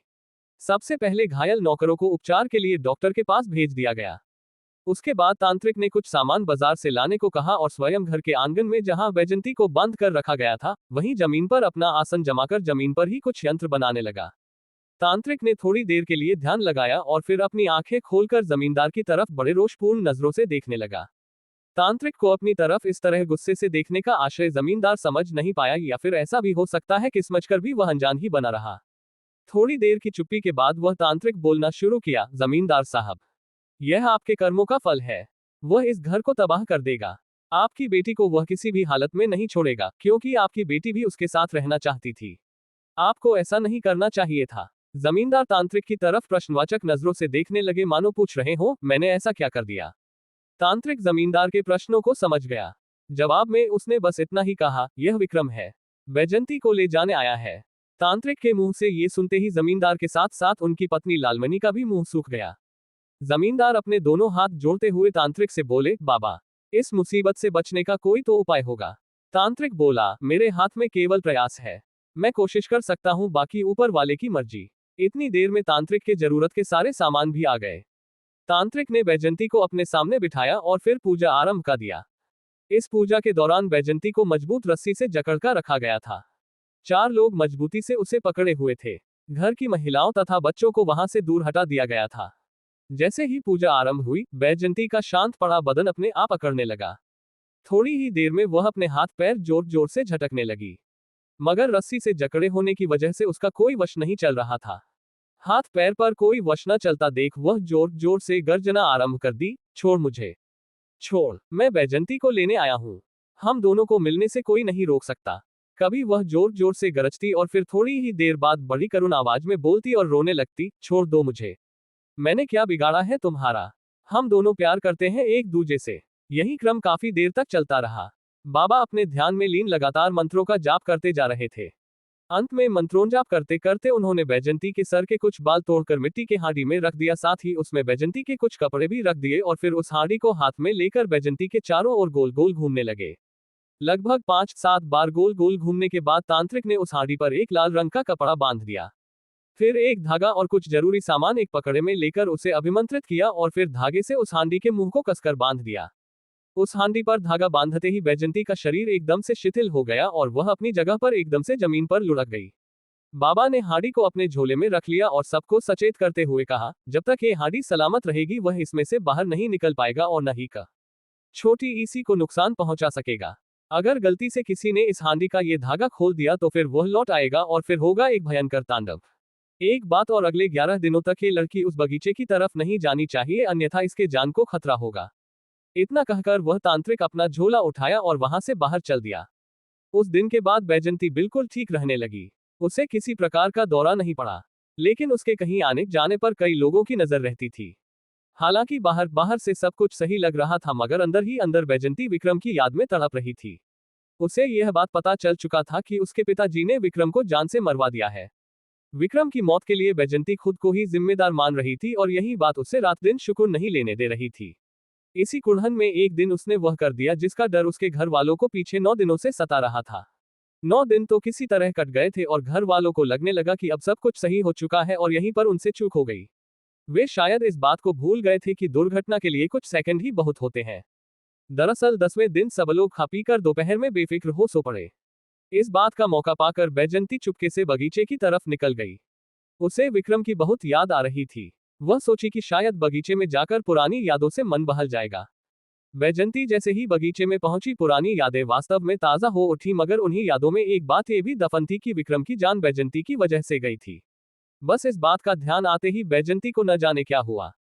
वह बगीचे में पड़ी झूले वाली रस्सी को लेकर उसी आम के पेड़ के नीचे पहुंची जहां पर वह और विक्रम बैठते थे। वह उस पेड़ की एक डाली पर रस्सी बांधकर फंदा बनाए और खुद उस पर झूल गई। CH31 बैजंती का तांडव। बैजंती जैसे ही बगीचे में पहुंची, पुरानी यादें वास्तव में ताजा हो उठी, मगर उन्हीं यादों में एक बात ये भी दफन थी कि विक्रम की जान बैजंती की वजह से गई थी। बस इस बात का ध्यान आते ही बैजंती को न जाने क्या हुआ। वह बगीचे में पड़ी झूले वाली रस्सी को लेकर उसी आम के पेड़ के नीचे पहुंची जहां पर वह और विक्रम बैठते थे। वह उस पेड़ की एक डाली पर रस्सी बांधकर फंदा बनाए और खुद उस पर झूल गई। अब आगे बैजंती को लगा था कि जीते जी जो ख्वाब पूरे नहीं हो पाए थे, वे मरने के बाद पूरे हो जाएंगे। एक ही जगह मरकर वह और विक्रम हमेशा के लिए एक हो जाएंगे। मगर उसे शायद इस बात का अंदाजा नहीं था कि मरकर भी वह विक्रम से नहीं मिल पाएगी, क्योंकि दुनिया में सबके आने और जाने का नियम विधाता बनाता है, इंसान नहीं। मरने के बाद बैजंती की आत्मा विक्रम की तलाश में भटकती रही, मगर उसे विक्रम कहीं नहीं मिला। काफी दिनों बाद एक रात उसे विक्रम बहुत निस्सहाय और लाचार अवस्था में दिखाई पड़ा। बैजंती विक्रम के गले से लिपटना चाही, मगर वह ऐसा नहीं कर पाए, क्योंकि वहां विक्रम बेड़ियों में जकड़ा हुआ मिला। बैजंती ने जब उन बेड़ियों को तोड़ना चाहा तो वह उन बेड़ियों को स्पर्श करते ही दूर जा गिरी। बैजंती का ये हाल देखकर विक्रम उससे बोला, जब तक वह तांत्रिक नहीं चाहेगा मैं इन बेड़ियों से आजाद नहीं हो सकता। यदि तुम्हारे घर वालों में से कोई उस बंधन को खोल दे तो मैं आजाद हो जाऊंगा। बैजंती तड़प उठी। वह सिसकते हुए बोली, विक्रम, मैं अपने घर वालों को मना लूंगी तुम्हें मुक्त करने के लिए, मगर तुम ये तो बताओ कि तुम कैद हो कहाँ। बैजंती का ये सवाल सुनते ही जैसे विक्रम का साया धुंधला पड़ने लगा, उसके मुख से एक हल्की सी आवाज निकली, उस तांत्रिक के पास। इस आवाज के साथ ही विक्रम दोबारा कहीं अदृश्य हो गया। मौत के बाद भी अपने प्रेमी से जुदा होकर रहना बैजंती को बहुत नागवार गुजरने लगा। वह बदले की आग में जल उठी। उसने पूरे समाज से इसका बदला लेने का ठान लिया और फिर इस क्रम में उसने जो खूनी खेल खेलना शुरू किया, उससे उस गांव के साथ साथ आसपास के गांव भी दहल उठे। उस दिन के बाद अक्सर रातों के वीरानी में किसी औरत के रोने की आवाज सुनाई देने लगी और तब से कई सालों बाद भी वह सिलसिला अभी तक वैसे ही जारी था। आज भी इस भयानक रात में रोने वाली औरत कोई और नहीं बल्कि बैजंती की आत्मा ही थी, जो अब और भी अधिक खूंखार और भी अधिक भयावह बन चुकी थी। मौत के बाद बैजंती ने उसी बगीचे के उसी आम के पेड़ को अपने वास के लिए चुना था, क्योंकि उसे ऐसा लगता था कि विक्रम अब भी वहीं है। विक्रम की जुदाई में बैजंती इस कदर पागल हो गई कि उसने उस बगीचे में आने वाले किसी भी शख्स को सही सलामत नहीं छोड़ती। इसका ये परिणाम हुआ कि उस बगीचे में धीरे धीरे सबका आना जाना बंद हो गया। जिस पेड़ पर बैजंती वास कर रही थी उसमें फल लगाना भी बंद हो गया। बैजंती का खौफ इतना बढ़ गया कि रात तो रात दिन में भी कोई अकेले बगीचे की तरफ जाने की हिम्मत नहीं करता था। बैजंती के परिवार वाले बैजंती की मौत के बाद बेहद परेशान रहने लगे थे। इसके पीछे भी बैजंती का ही हाथ था। वह कई बार अपने माँ और पिताजी के सपने में आकर विक्रम को तांत्रिक के बंधन से मुक्त करने की बात कही, मगर इस डर से कि कहीं विक्रम अपनी मौत का बदला लेने के लिए जमींदार को मार न डाले, घर का कोई भी सदस्य विक्रम की आत्मा को बंधन से मुक्त कराने का साहस नहीं कर पाया। परिवार में आ रही लगातार समस्याओं से ऊबकर जमींदार ने गांव छोड़कर शहर में ठिकाना बना लिया और वहां रहकर धीरे धीरे गांव की सारी संपत्ति बेच डाला। केवल वह बगीचा ही रह गया था। जमींदार उसे भी बेचना चाहता था, मगर बैजंती की डर की वजह से कोई भी उस बगीचे को खरीदने का साहस नहीं कर पा रहा था। लिहाजा जमींदार ने उस बगीचे को वैसे ही छोड़ दिया। अब उस बगीचे में केवल और केवल एक छत्र बैजंती का राज था। अगर गलती से कोई उस बगीचे में प्रवेश कर किसी वृक्ष का फल खा लेता तो उसे बैजंती के कोप का भागी बनना पड़ता था। गांव वालों ने उस बगीचे के सूनेपन को देखते हुए उस बगीचे के किनारे वाले पीपल के पेड़ को मृत्यु उपरांत के क्रियाकर्म हेतु प्रयोग करने लगे। बीतते समय के साथ बैजंती का क्रोध और भी बढ़ चुका था। शायद उसे इस बात का एहसास हो चुका था कि वह इस बगीचे में रहते हुए विक्रम से कभी नहीं मिल पाएगी। उसने मन ही मन ये प्रण किया कि जब तक उसका और विक्रम का मिलन नहीं हो जाता, वह गांव में किसी का भी प्रेम सफल नहीं होने देगी। अपने इस प्रण को पूरा करने के लिए उसने बस्ती के बीच जाने का फैसला किया। अब उन लोगों को अपना शिकार बनाती थी जो किसी से प्रेम करते हुए मिलते थे। इस क्रम में उसने कई नवयुवाओं और युवतियों को अपना शिकार बनाया। उसके इस कृत्य से गांव का माहौल और भी बिगड़ गया। कई और युवक युवतियां अकाल मृत्यु के कारण प्रेत योनि में पहुंच गए। कई सालों बाद अचानक बैजंती को अपने इस कृत्य पर पछतावा होने लगा। उसे इस बात का एहसास हुआ कि वह भी वही गलती कर रही है जो उसके घर वालों ने उसके साथ किया था। फिर उसमें और उसके घर वालों में क्या फर्क रह गया, ये सोचकर उसे बड़ी आत्मग्लानि होने लगी और वह पश्चाताप की आग में जलने लगी। इस बात का एहसास होने के बाद उसने फिर गांव में किसी और की जान नहीं ली। मगर तब तक हालात बहुत बेकाबू हो चुके थे। कई और आत्माएं वहां भटकने लगी थी जो लोगों को अपना शिकार बनाने लगी थी। दिन सावी अपने सहेलियों के साथ गांव के तालाब में स्नान कर रही थी। उसी समय सावी के रूप पर मोहित होकर एक आत्मा ने उसे जकड़ लिया। उस दिन जब बाबा सावी को उस आत्मा से मुक्ति दिलाकर गांव से बाहर जा रहे थे तो उसी समय बैजंती की नजर बाबा पर पड़ी। वह उस बाबा को पहचान गई। दरअसल बाबा कुछ जरूरी कर्मकांड को अंजाम देने के लिए बगीचे के किनारे वाले पीपल के पास थोड़ी देर रुके थे। उसी समय बैजंती की नजर उन पर पड़ गई। बाबा को देखते ही बैजंती के पुराने घाव ताजा हो उठे और वह उस बाबा के पीछे पड़ गई। उसे लगा कि बाबा राजेश की आत्मा, जिसको बाबा ने सावी के शरीर से उतार कर एक हांडी में बंद किया था, को भी वहीं कहीं दफन करेगा जहां उसने विक्रम को कैद कर रखा है। इसलिए वह बाबा के पीछे पीछे हो ली। मगर शायद उसे इस बात का एहसास न था कि बाबा को इस बात का पता चल चुका है कि उनके पीछे कोई आत्मा पड़ी है। CH32 वीरास्वामी। बैजंती को लगा कि बाबा राजेश की आत्मा, जिसको बाबा ने सावी के शरीर से उतारकर एक हांडी में बंद किया था, को भी वहीं कहीं दफन करेगा जहां उसने विक्रम को कैद कर रखा है। इसलिए वह बाबा के पीछे पीछे हो ली। मगर शायद उसे इस बात का एहसास न था कि बाबा को इस बात का पता चल चुका है कि उनके पीछे कोई आत्मा पड़ी है। अब आगे बाबा ने राजेश की आत्मा वाली हांडी ले जाकर गंगा में प्रवाहित कर दी, जिसे देखकर बैजंती का खून खौल उठा। वह ये सोचने लगी कि कहीं बाबा ने विक्रम की आत्मा को भी गंगा समाधि तो नहीं दे दी। वह बाबा के जान की दुश्मन बन बैठी। उसके बाद उसने कई बार बाबा पर हमला किया, मगर बाबा हर बार बच निकले। मगर अंततः वह दिन आ ही गया जब बैजंती ने बाबा को मौत के घाट उतार ही दिया। आवेग में आकर बैजंती ने बाबा को मौत के घाट उतार तो दिया, मगर बाबा की मौत के साथ ही विक्रम से मिलने की रही सही उम्मीद भी जाती रही। इसी बात का एहसास कर बैजंती की आत्मा बहुत दुखी हो रही थी और इस वीराने में बैठी अकेले विलाप कर रही थी। उसने जिस प्यार को पाने के लिए दुनिया छोड़ दिया था, मरकर भी वह उस प्यार को नहीं पा सकी थी। ये दर्द उससे बर्दाश्त नहीं हो पा रहा था। इस वजह से वह दहाड़े मार मार कर रोए जा रही थी। उसकी करुण विलाप से दिशाएं थर्रा उठी थीं। अगली सुबह का सूरज ओम की जिंदगी को पूरी तरह से बदल देने वाला था, इस बात का अंदाजा शायद ओम को भी न था। वह तो रात में बाबा को लेकर ही चिंतित रहा और इसी चिंता में डूबे डूबे उसे नींद भी आ गई। 24 घंटों से ज्यादा का वक्त गुजर चुका था, मगर बाबा का अब तक कहीं पता न चला था। इस बात को लेकर बाबा के दोनों सेवक बहुत ज्यादा चिंतित हो उठे। हालांकि ओम के स्वप्न में आकर बाबा में सारा रहस्य ओम को बता दिया था, मगर चूंकि बाबा ने ओम को उस रहस्य को किसी के सामने खोलने से मना कर रखा था, इसलिए ओम ने भी उस रहस्य के बारे में किसी के सामने कोई जिक्र न किया। अगली सुबह जो दिन चढ़ने लगा, दोनों सेवकों के चेहरे पर चिंता की लकीरें भी गहराने लगी। उन्होंने आपस में विचार कर पुलिस में इसकी सूचना देने की सोची। वे दोनों पुलिस में सूचना देने की सोचकर आश्रम से बाहर जाने ही वाले थे कि उन्हें सामने से ओम आता दिखाई दिया। ओम को इस तरह अपनी कुटिया से बाहर निकलकर खुद की तरफ आता देख उन्हें थोड़ा अचंभा हुआ, मगर फिर भी वे अपने मन के भावों को अपने मन में दबाए ओम के और नजदीक आने का इंतजार करने लगे। उन सेवकों के बिल्कुल नजदीक पहुंचकर ओम उनसे बड़े ही विनम्र स्वर में बोला, बाबा के आशीर्वाद और आप सबके सहयोग से आज मेरा संधान पूर्ण हो गया। अब आखिरी एक काम और बचा है। इस संधान को पूर्ण करने के बाद आहुति यज्ञ और करना बाकी रह गया, जैसा कि बाबा ने कहा था। इसलिए मेरी आपसे प्रार्थना है कि आप सब इस कार्य में मेरा सहयोग करें, क्योंकि बिना आपके सहयोग के ये पूर्ण नहीं हो पाएगा। ओम के मुंह से इतना सुनते ही एक सेवक बोला, वह सब तो ठीक है, मगर यज्ञ करवाएगा कौन? बाबा का अब तक कोई अता पता नहीं चल सका है। बिना उनके ऊह यज्ञ करवाना असंभव है। उस सेवक की बातें सुनकर ओम भी चिंतित हो उठा। हालांकि उसे सारी हकीकत पता थी, मगर फिर भी वह बड़े भोलेपन से बोला, अब तो आप सभी कोई उपाय बताइए, क्योंकि बिना आहुति यज्ञ संपन्न किए मेरी सारी मेहनत बेकार हो जाएगी। ओम की बातें सुनकर दोनों सेवक एक दूसरे का मुंह ताकने लगे। उन दोनों को आश्चर्य में पड़ा देख ओम खुद ही बोल पड़ा, क्या ऐसा नहीं हो सकता कि आप दोनों में से कोई मेरा यज्ञ संपन्न करा दे? ये सुनते ही उन दोनों सेवकों में से एक बोला, नहीं, हम केवल सेवक हैं, यज्ञ आदि तो बाबा ही करा सकते हैं। ये सुनकर वहां एकदम खामोशी छा गई। थोड़ी देर तक चुप रहने के बाद दूसरा सेवक बोला, एक उपाय है। ये सुनते ही बाकी दोनों लोग उस सेवक का मुंह ताकने लगे। उस दूसरे सेवक ने अपनी बात आगे बढ़ाते हुए कहा, क्यों ना हम वीरा स्वामी को यज्ञ करने के लिए बुला लें। वीरा स्वामी का नाम सुनते ही पहला सेवक एकदम से चौंक गया। ओम ने कोई प्रतिक्रिया व्यक्त नहीं की, क्योंकि वह इस नाम को आज से पहले कभी नहीं सुना था। इसलिए ओम ने सेवक के चौंकने का कारण जानना चाहा, ये वीरा स्वामी कौन है? उनका नाम सुनते ही आप इस तरह क्यों चौंक गए? ओम के सवाल सुनकर सेवक ओम की तरफ बड़े गौर से देखने लगा। उसके चेहरे पर डर के भाव साफ दिखाई दे रहे थे। वह कांपती आवाज में बोला, वह वीरा स्वामी। वीरा स्वामी बहुत ही खतरनाक और स्वार्थी इंसान है।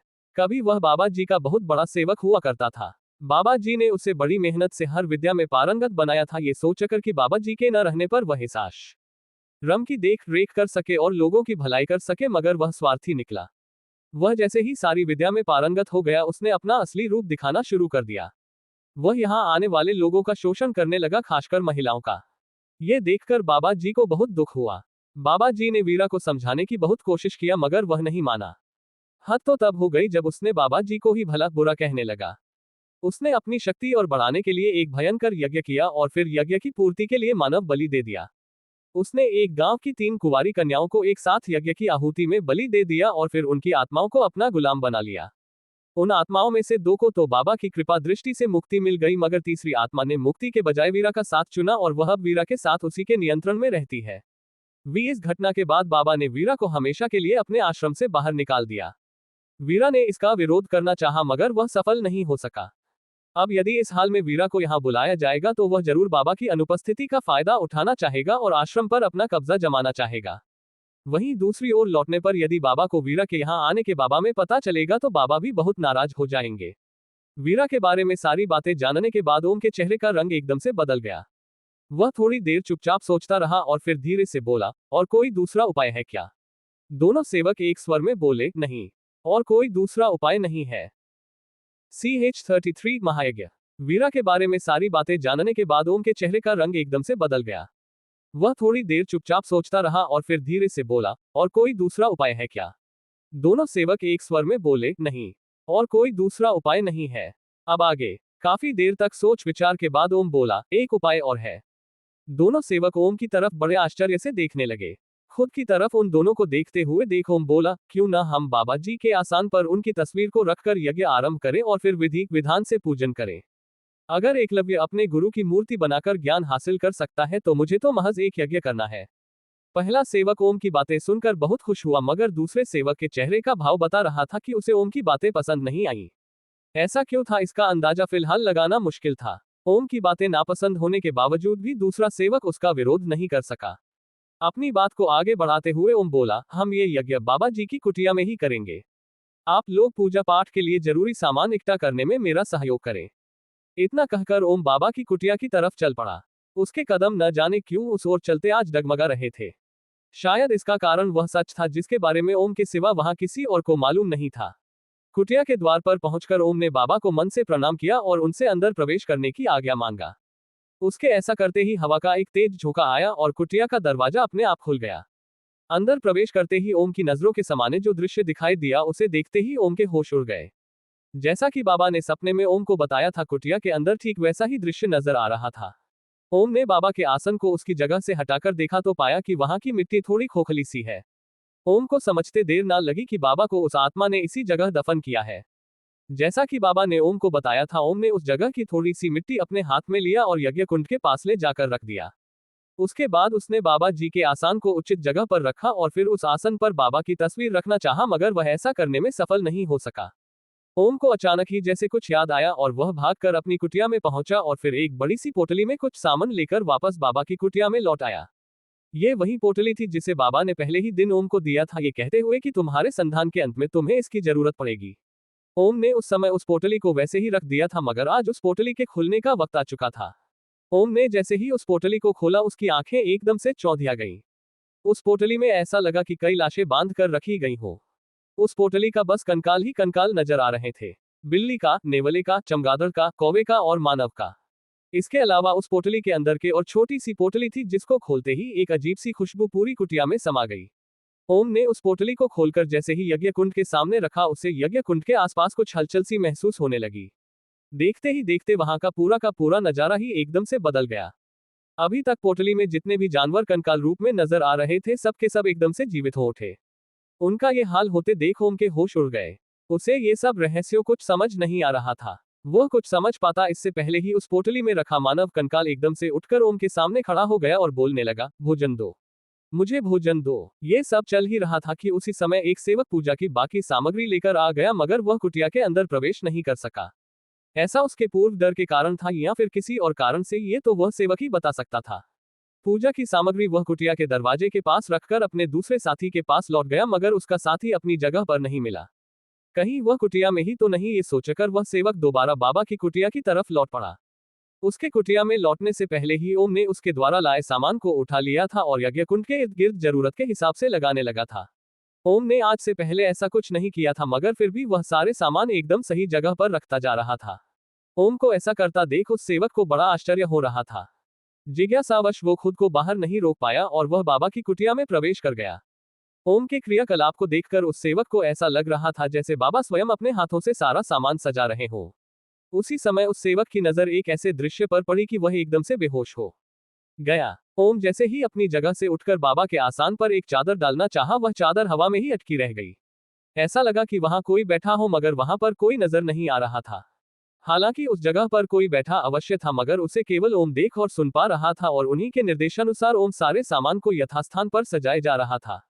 उसी अदृश्य शख्स का कमाल था कि सामने एक कंकाल को अजीबोगरीब हरकतें करता हुआ देखकर भी ओम के मन में डर का तनिक भी भाव नहीं उभर रहा था, जबकि वह कंकाल लगातार बोले जा रहा था, मैं भूखा हूं, मुझे भोजन दो। वहां बाबा के आसन पर कोई और नहीं बल्कि स्वयं बाबा की आत्मा ही विराजमान थी और उन्हीं के पूर्वाग्रह अनुसार ओम पूजन विधान में लगा हुआ था। आगे जारी है। वीरा के बारे में सारी बातें जानने के बाद ओम के चेहरे का रंग एकदम से बदल गया।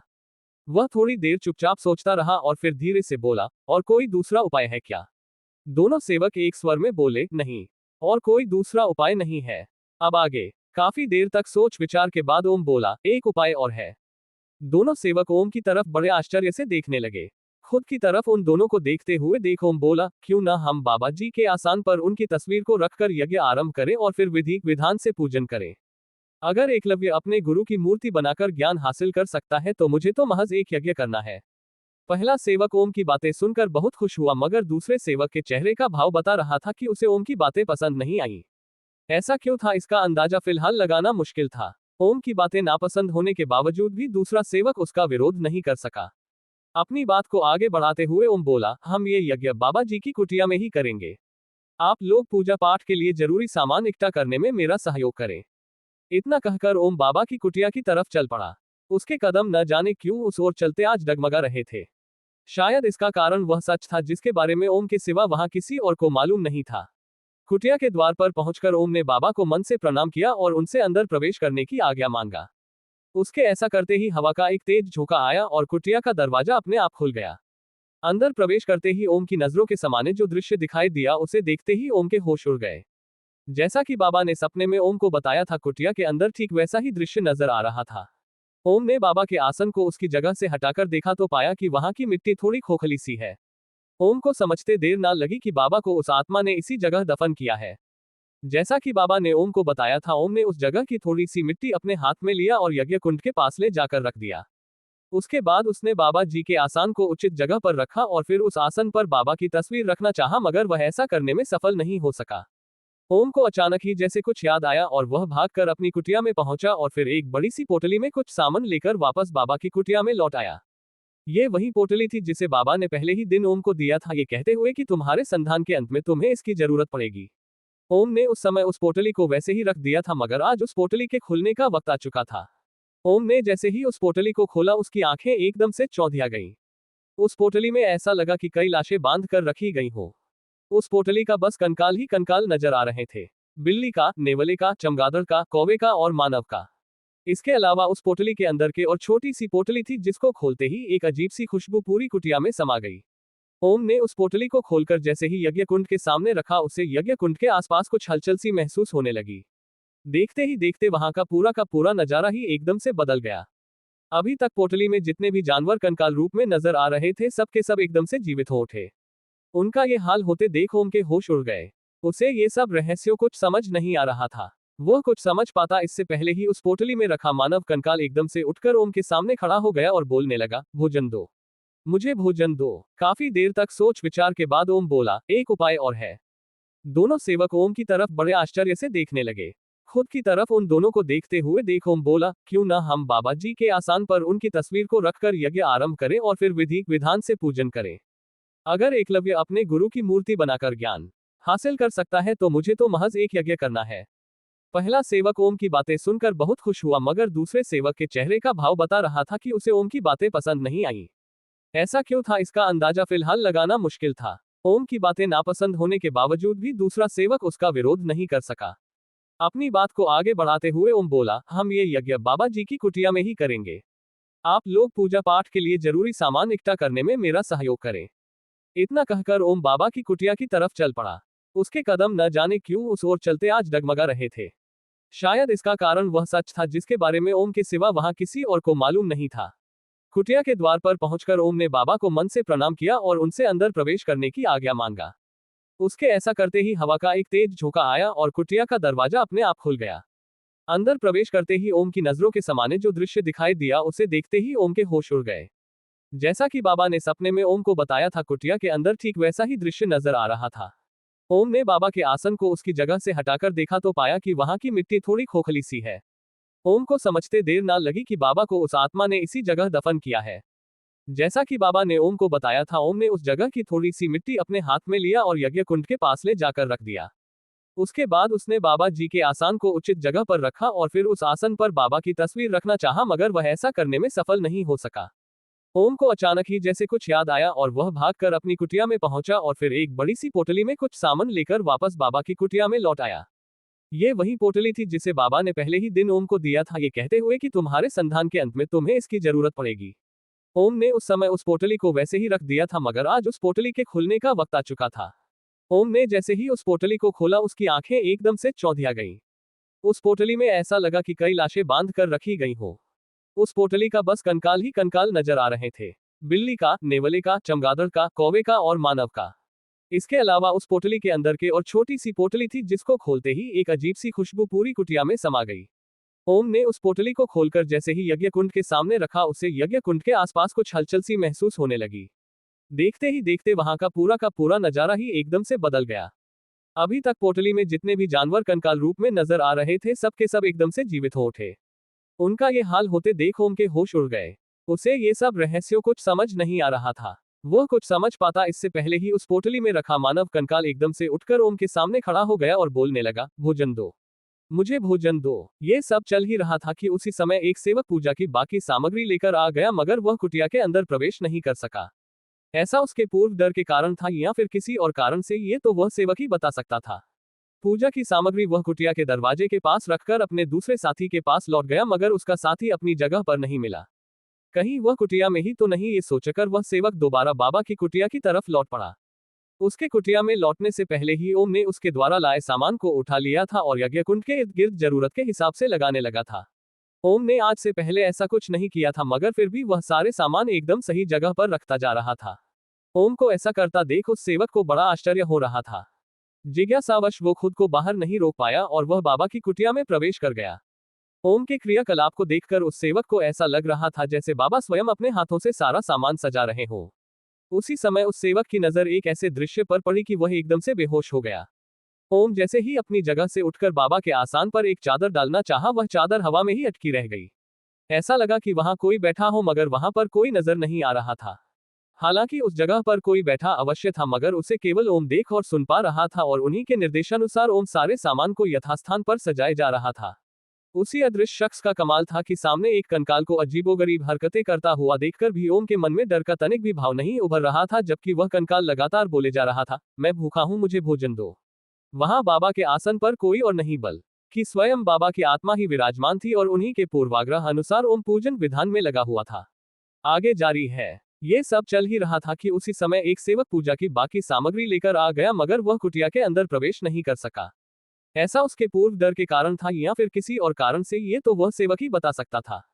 पूजा की सामग्री वह कुटिया के दरवाजे के पास रखकर अपने दूसरे साथी के पास लौट गया, मगर उसका साथी अपनी जगह पर नहीं मिला।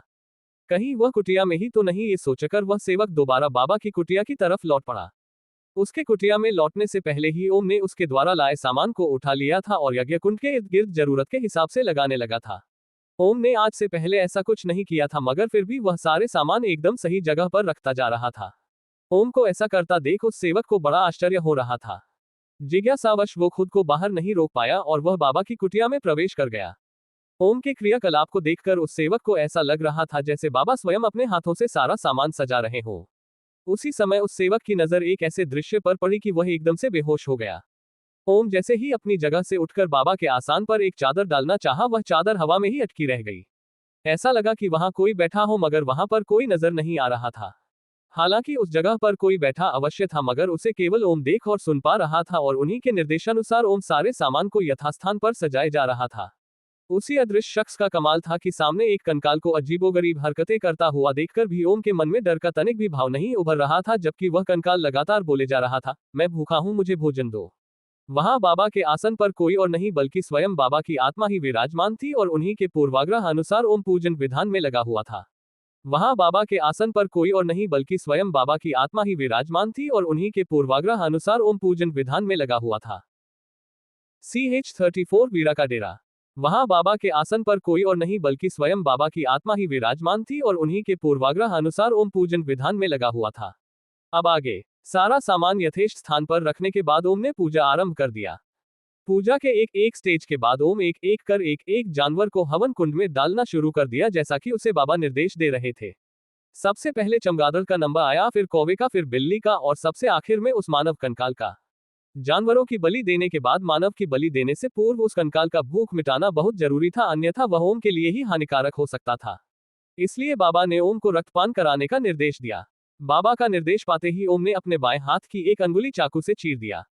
ओम की अंगुलियों से टपक कर खून का पहला कतरा जैसे ही उस कंकाल पर पड़ा, वह एकदम से झूम गया और उसका मुंह ओम की अंगुली से आ चिपका।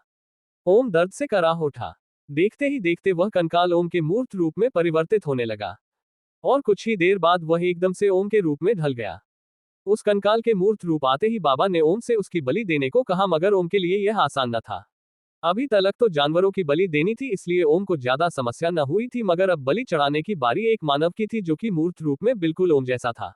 इतना भयावह काम ओम से होने वाला न था। ओम को इस तरह डर और संशय में देखकर बाबा को बहुत आश्चर्य हुआ। बाबा ओम के मन में उठने वाली दुविधा को समझ गए। उन्होंने उस उलझन को दूर करने के लिए खुद ही उस मानव रूपी कंकाल को पकड़कर हवा में लहरा दिया, और फिर एक झटके में ही उस हवन कुंड के हवाले कर दिया। पलक झपकते ही वह कंकाल धूप धू कर आग में जलने लगा। ओम ये भयावह दृश्य ओम बर्दाश्त नहीं कर पाया, और उसने अपनी आंखें बंद कर ली। आंखें बंद होते ही ओम को अपने आसपास बड़ा ही भयावह दृश्य दिखाई देने लगा। सैकड़ों विकराल चेहरे उसे अपने इर्द गिर्द खुद को घेरे हुए नजर आने लगे। घनी बस्तियों से दूर वीराने में शमशान के आगोश में बना एक छोटा सा घास फूस और बांस की लकड़ी से एक झोपड़ा बना हुआ था, जिसकी दीवारों में बने छिद्र से होकर अंदर जल रहे दिए की हल्की हल्की रोशनी बाहर कहीं अपने लिए आशियां ढूंढने की कोशिश में लगी थी। ऐसा लग रहा था कि जैसे किसी के चंगुल से अपनी जान बचाकर भागना चाहती हो। बाहर शमशान की वीरानी इसे और भयावह बना रही थी। ये दृश्य दूर से देखने मात्र से ही बदन में सिहरन पैदा होने लगती थी। इस वीरानी में बने इस झोपड़े में इस हालात में भी अगर किसी के रहने की बात की जाए तो कोई भी सहज ही चौंक सकता था, मगर यह सत्य था। इस झोपड़े में भी कोई रहता था। उस शख्स का नाम था वीरास्वामी। वहीं वीरा स्वामी, जिसे बाबा ने अपने आश्रम से निकाल भगाया था। बाबा के आश्रम से निकाले जाने के बाद से ही वीरा स्वामी यही शमशान के साय में अपना डेरा जमा लिया था और यहीं पर रात में अपनी तंत्र साधना में लगा रहता था। उसके अंदर अधिक से अधिक शक्तिशाली बनने का जुनून सा था। दिन में वह बस्तियों में जा जाकर अपने जीवन निर्वाह के लिए भिक्षा मांगता था और रात में प्रचंड साधना में लग जाता था। दिन के समय उसकी जो झोपड़ी खाली रहती थी, रात होते ही वही झोपड़ी एकदम से गुलजार हो जाती थी, मगर वह रौनक इंसानों की वजह से नहीं बल्कि शैतानों के जमावड़े की वजह से होती थी। वीरा स्वामी ने तंत्र साधना से इतनी सिद्धियां हासिल कर ली थी कि वह सहज ही किसी को भी अपने वश में कर सकता था। इसी सिद्धि का फायदा उठाकर उसने ना जाने कितने इंसानों एवं शैतानों को अपने वश में कर रखा था। रात काफी चढ़ चुकी थी। वीरा स्वामी भोजन के बाद अपनी साधना शुरू करने की व्यवस्था में लगा ही था कि कुटिया के दरवाजे पर किसी के होने की आहट मिली। वीरा स्वामी तुरंत दरवाजे को खोलकर देखा तो वहां बेचन खड़ा था। इतनी रात गए यूं अचानक बेचन को अपने डेरे पर आया देख वीरा स्वामी को कुछ हैरानी हुई। वीरा स्वामी की कुटिया पर पहुंचते ही बेचन वीरा स्वामी की जयकार करते हुए बोला, प्रभु की जय हो। बेचन को आशीर्वाद देने के बाद वीरा स्वामी बड़े ही सरल शब्दों में बोला, अरे बेचन, तुम और इतनी रात गए, कहो कैसे आना हुआ, कोई खास प्रयोजन? बेचन अपने इर्द गिर्द संशय भरी निगाहों से देखने लगा, मानो तसल्ली करना चाहता हो कि कहीं कोई और तो नहीं है वहां जो उसकी बातों को सुन रहा हो। पूरी तरह से निश्चित होने के बाद बेचन ने कहना शुरू किया, प्रभु, जैसा आप चाहते थे वैसा ही हुआ है। बाबा पिछले 2 दिनों से आश्रम नहीं लौटे। पिछले 2 दिनों से उनका कहीं अता पता नहीं है। यही उपयुक्त समय है कि प्रभु, अब आप उस आश्रम की देख रेख अपने हाथों में ले लें। बेचन की ये बातें सुनकर वीरा स्वामी ठहाके लगाकर हंसने लगा। उसकी हंसी बड़ी तेज और भयावह मालूम पड़ रही थी। उस हंसी को सुनकर खुद बेचन के भी हाथ पांव फूलने लगे। कई ठहाके लगाने के बाद वीरा स्वामी अपनी उंगलियों को अपने बड़े बड़े बिखरे बालों पर फिराते हुए दांत पीसते हुए बोला, आखिरकार उसने वो काम कर ही दिया। कर ही दिया उसने, हाँ हाँ हाँ, देख बेचन, तुमने मैंने उससे वो करवा ही लिया। मैं करवा ही लिया। हाँ हाँ हाँ, वह बाबा मुझे आश्रम में आने से रोक सकता था मगर मेरी शैतानी सेना को हरगिज नहीं। वीरा स्वामी की ये बातें बेचन को कुछ पल्ले नहीं पड़ रही थी, मगर बेचन में इतनी हिम्मत भी नहीं थी कि वह वीरा स्वामी से इस बाबत कुछ पूछने का साहस कर सके। वह चुपचाप केवल वीरा स्वामी के चेहरे की तरफ ही देखे जा रहा था। CH35 सर्वशक्तिमान वीरा। वीरा स्वामी की ये बातें बेचन को कुछ पल्ले नहीं पड़ रही थी, मगर बेचन में इतनी हिम्मत भी नहीं थी कि वह वीरा स्वामी से इस बाबत कुछ पूछने का साहस कर सके। वह चुपचाप केवल वीरा स्वामी के चेहरे की तरफ ही देखे जा रहा था। अब आगे वीरा स्वामी लगातार अपने मुंह अपनी वाहवाही किए जा रहा था। बेचन, आज आखिर वह दिन आ ही गया जब बाबा को मेरी ताकत के आगे झुकना पड़ा। अब मुझसे टकराने का साहस कोई नहीं कर सकता। वीरा स्वामी सर्वशक्तिमान हो चुका है। सर्वशक्तिशाली वीरा स्वामी। हाँ हाँ हाँ, वीरा स्वामी को इस तरह अपनी वाहवाही करता देख बेचन भी उसके जयकारे लगाने लगा। जय हो प्रभु की, सर्वशक्तिशाली प्रभु की जय हो। 2-3 जयकारे लगाने के बाद अचानक ही बेचन एकदम से चुप हो गया। ऐसा लगा कि जैसे उसे कोई बात याद आ गई हो। बेचन के चेहरे का रंग अचानक ही एकदम से उड़ गया और उसका चेहरा एकदम फीका पड़ गया। बेचन के मलिन होते चेहरे को देखकर वीरा स्वामी बेचन से बोला, क्या हुआ बेचन, तुम अचानक किस चिंता में डूब गए? कहीं उस बाबा की याद तो नहीं आ रही तुझे? वीरा स्वामी की ये बातें सुनते ही बेचन अपने ख्यालों से वास्तविकता में लौट आया और फिर अपने दोनों हाथ वीरा स्वामी के आगे जोड़कर बोला, प्रभु की सदा जय हो। प्रभु, इन सब में एक रोड़ा और है। बेचन के मुंह से इतना सुनते ही वीरा स्वामी एकदम से फूंफकार पड़ा। तुम क्या कहना चाहते हो बेचन, साफ साफ कहो। रोड़ा? मेरी राह का कौन है जिसकी मौत उसे मेरे यानी कि वीरा स्वामी के रास्ते में ले आई? बेचन सकुचाते हुए बोला, स्वामी, कुछ दिनों पहले ही एक नौजवान लड़का बाबा के पास कुछ सिद्धियां अर्जित करने आया था, मगर बाबा ने उसे इस राह में आने से मना किया, मगर वह लड़का नहीं माना। हर तरह से जांचने परखने के बाद आखिरकार बाबा ने उस लड़के को एकांतवास करने को कहा। एकांतवास के दौरान मैंने छुप कर देखा था कि बाबा बराबर उस लड़के पर अपनी नजर रख रहे थे और अपनी तमाम शक्तियां उसे प्रदान किए जा रहे थे। उस लड़के ने बिना किसी विघ्न के उन सारे मंत्रों का संधान कर लिया जिसका संधान करना हर किसी के वश की बात नहीं है। मुझे तो वह लड़का कोई साधारण मानव नहीं जान पड़ता। वह लड़का आज अपनी सिद्धियों को सिद्धहस्त करने के लिए आहुति हवन कर रहा है। बेचन के मुंह से इतना सुनते ही वीरा स्वामी के चेहरे की हंसी भी थोड़ी देर के लिए लुप्त हो गई।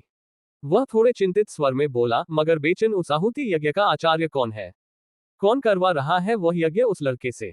उस यज्ञ को केवल 2 ही लोग करवा सकते हैं, उनमें से एक तो तुम्हारा बाबा है जो कि अब इस दुनिया में नहीं है, और दूसरा स्वयं मैं। वीरा स्वामी के मुंह से बाबा के मरने की बात सुनते ही बेचन के हाथ पांव कांपने लगे। अभी तक बेचन यही सोच रहा था कि बाबा आश्रम को छोड़कर कहीं चले गए हैं, मगर अब जबकि वीरा स्वामी ने बताया कि बाबा अब इस दुनिया में नहीं तो बेचन का गला सूखने लगा। उसे पिछली सुबह बाबा की कुटिया में घटी घटनाएं याद आने लगी, जिसकी वजह से उसका सारा बदन पसीने से तरबतर होने लगा। बेचन कांपती आवाज में बोला, प्रभु, ये आप क्या कह रहे हैं? बाबा अब इस दुनिया में नहीं रहे। आपको कैसे पता चला? वीरास्वामी बेचन की तरफ एक नजर देखा और फिर बोला, हाँ बेचन, तेरा बाबा अब इस दुनिया में नहीं रहा। मैंने उसको उसी लड़की की आत्मा के हाथों मौत के घाट उतरवा दिया जिसके प्रेमी की आत्मा को बाबा ने कैद कर रखा था। वह बेवकूफ आत्मा भी यही सोचती है कि उसके प्रेमी को बाबा ने कैद कर रखा है, मगर ऐसा कुछ नहीं है। उसके प्रेमी की आत्मा मेरी कैद में है। हा हा हा, जब तक वह मेरी कैद में है मैं उस आत्मा से कुछ भी करवा सकता हूँ। कुछ भी। वीरा के मुंह से ये सुनते ही बेचन बोला, मगर प्रभु। इससे पहले कि बेचन कुछ और आगे बोलता, वीरास्वामी उसे सचेत करते हुए बोला, बेचन, इस विषय में अब इसके आगे एक भी सवाल नहीं। इस राज को जो भी जाना वह अब इस दुनिया में नहीं है। क्या तुझे भी इस दुनिया से जाना है? अगर नहीं तो इस विषय को छोड़ और मुझे तू उस लड़के के बारे में और बता। बेचन को अकाल मौत मरने का कोई शौक ना था, लिहाजा उसने आगे कुछ पूछने की हिम्मत न की। वह उस लड़के के बारे में बताना शुरू किया, प्रभु आज दोपहर से ही वह यज्ञ में लगा हुआ है। किसी आचार्य के न होने की स्थिति में उसने बाबा जी के तस्वीर को ही उनके आसान पर विराजमान कर यज्ञ शुरू कर दिया, और वह भी बाबा की कुटिया में ही। मगर प्रभु मुझे वहां का दृश्य देखकर कुछ संशय हुआ। मुझे ऐसा लग रहा था कि बाबा के आसान पर बाबा की तस्वीर नहीं बल्कि कोई इंसान बैठा हुआ है। मैं कुटिया में अंदर प्रवेश करने की कोशिश करना चाहा मगर मैं प्रवेश नहीं कर पाया, इसलिए मैंने ये सूचना आपको देना उचित समझा। वीरास्वामी बेचन को शाबाशी देते हुए बोला, शाबाश बेचन, तुमने सही समय पर सही सूचना दिया है। अब मैं देखता हूं कि मेरे रहते वह लड़का आहुति यज्ञ को कैसे पूर्ण करता है। अब तुम जाओ बेचन, मुझे कुछ उपाय करना है।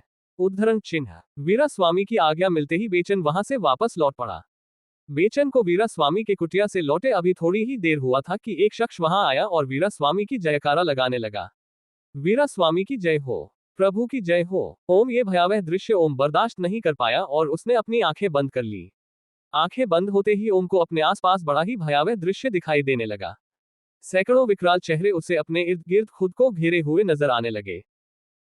CH36 किताब और बाबा का संदेश। ओम ये भयावह दृश्य ओम बर्दाश्त नहीं कर पाया और उसने अपनी आंखें बंद कर ली। आंखें बंद होते ही ओम को अपने आसपास बड़ा ही भयावह दृश्य दिखाई देने लगा। सैकड़ों विकराल चेहरे उसे अपने इर्द गिर्द खुद को घेरे हुए नजर आने लगे। अब आगे ओम को ऐसा लगने लगा कि वह किसी और ही दुनिया में आ गया है। हर तरफ खंडहर ही खंडहर नजर आ रहे थे। ऐसा लग रहा था किसी ने बसे बसाए शहर को लूट लिया हो और उस शहर का नामो निशान मिटाने के लिए उसे नेस्तो नाबूद करने का प्रयास किया हो, मगर वह अपने प्रयास में पूरी तरह सफल नहीं हो पाया था। उन टूटे फूटे खंडहरों में रहने वाले भी टूटे फूटे ही नजर आ रहे थे। किसी का सर फटा पड़ा है और उसमें से रक्त की धार लगातार बहे जा रही है, तो किसी के हाथ पैर टूटे पड़े हैं और वह जमीन पर घिसट रहा है। ओम उन लोगों की हालात देखकर बहुत आश्चर्यचकित हो रहा था। ओम वहां अपने रास्ते पर जितना आगे बढ़ता उसे और भी आश्चर्य होता जाता। जिस तरह से उस खंडहर की दुनिया को देखकर ओम को आश्चर्य हो रहा था, उसी प्रकार उस दुनिया के लोग भी ओम को देखकर आश्चर्यचकित हो रहे थे। ओम अभी उस दुनिया का नजारा देख ही रहा था कि अचानक ही वहां एकदम से अंधेरा छा गया। अंधेरा छाते ही अनेकों परछाइयां ओम की तरफ बढ़ती हुई प्रतीत हुई। थोड़ी ही देर में सबके सब ओम को घेरे हुए उसके चारों ओर खड़ी हो गईं और एक एक कर अपना विकराल रूप दिखाकर ओम को डराने की कोशिश करने लगी। उनका विकराल रूप देखकर ओम की हालत खराब होने लगी। ओम खुद को वहां निकालने की कोशिश करने लगा, मगर ये क्या, पलक झपकते ही सबने मिलकर ओम को जंजीरों जकड़ लिया और उसे जमीन पर लेटा दिया। अचानक ही वहां एक शोर उठने लगा, मार दो, इसे मार दो, इससे पहले कि यह हमें मार डाले, हमको इसे मारना होगा। इस शोर के साथ ही कई हाथ जिनमें कटार और जाने क्या क्या था ओम की तरफ बढ़े। अपनी मौत को सामने देखकर ओम एकदम से चीख पड़ा और पूरी ताकत से उनके चंगुल से निकलने का प्रयास किया। जब ओम को होश आया तो कुटिया में कोई न था। हवन कुंड में अब तक अग्नि प्रज्वलित हो रही थी। ओम को अपने सामने एक पुरानी किताब दिखाई दी। ओम उस किताब को वहां देखकर बड़े हैरत में पड़ गया। जो ओम की चेतना लौट रही थी उसे कुछ देर पहले कुटिया में हो रही प्रक्रिया याद आने लगी। अचानक ही ओम की नजरें कमरे का कोना कोना तलाशने लगी। ओम की नजरें शायद बाबा को तलाश रही थी, जो कि आहुति यज्ञ के समय ओम के सामने अपने आसान पर बैठे थे। बाबा का इस तरह वहां से नदारद होना ओम को कुछ अजीब लगा, मगर ओम इससे भी ज्यादा हैरान उस किताब को वहां देखकर हो रहा था। ओम थोड़ा हिचकते हुए वह किताब अपने हाथों में उठा लिया। वह जैसे ही उस किताब के पहले पन्ने को खोला, वहां एक और कागज का टुकड़ा मिला जिस पर कुछ लिखा हुआ था। ओम उस कागज के टुकड़े पर लिखे शब्दों को न पढ़कर जल्दी जल्दी किताब के पन्ने पलटने लगा। किताब के पहले पन्ने पर ही जो छपा और लिखा था उससे ओम को समझते देर ना लगी कि वह कोई तंत्र विद्या से संबंधित किताब है। अपने मन की तसल्ली के लिए ओम जल्दी जल्दी कई पन्ने पलट डाला। थोड़ी देर बाद जब ओम की नजर दोबारा उस कागज के टुकड़े पर पड़ी तो वह उत्कंठा में किताब को वहीं रखकर उस कागज के टुकड़े को अपने हाथों में उठा लिया। ओम उस कागज पर लिखे अल्फाजों को पढ़ना शुरू किया। ओम, जैसा कि मैंने तुमसे वादा किया था, मैंने तुम्हें सारी जरूरी सिद्धियां सिखा दी।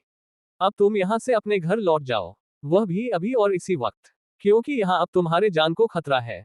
रात में किसी भी पल कुछ भी हो सकता है। अब मेरा यह आश्रम अपवित्र हो चुका है। यहाँ दया धर्म की बजाय छल और कपट ने अपना डेरा डालना शुरू कर दिया है। इससे पहले कि यह छल तुम्हें किसी तरह का नुकसान पहुंचाए, तुम यहाँ से शीघ्र निकल जाओ। तुम्हें जग कल्याण करना है। मेरी शुभकामनाएं सदा तुम्हारे साथ है।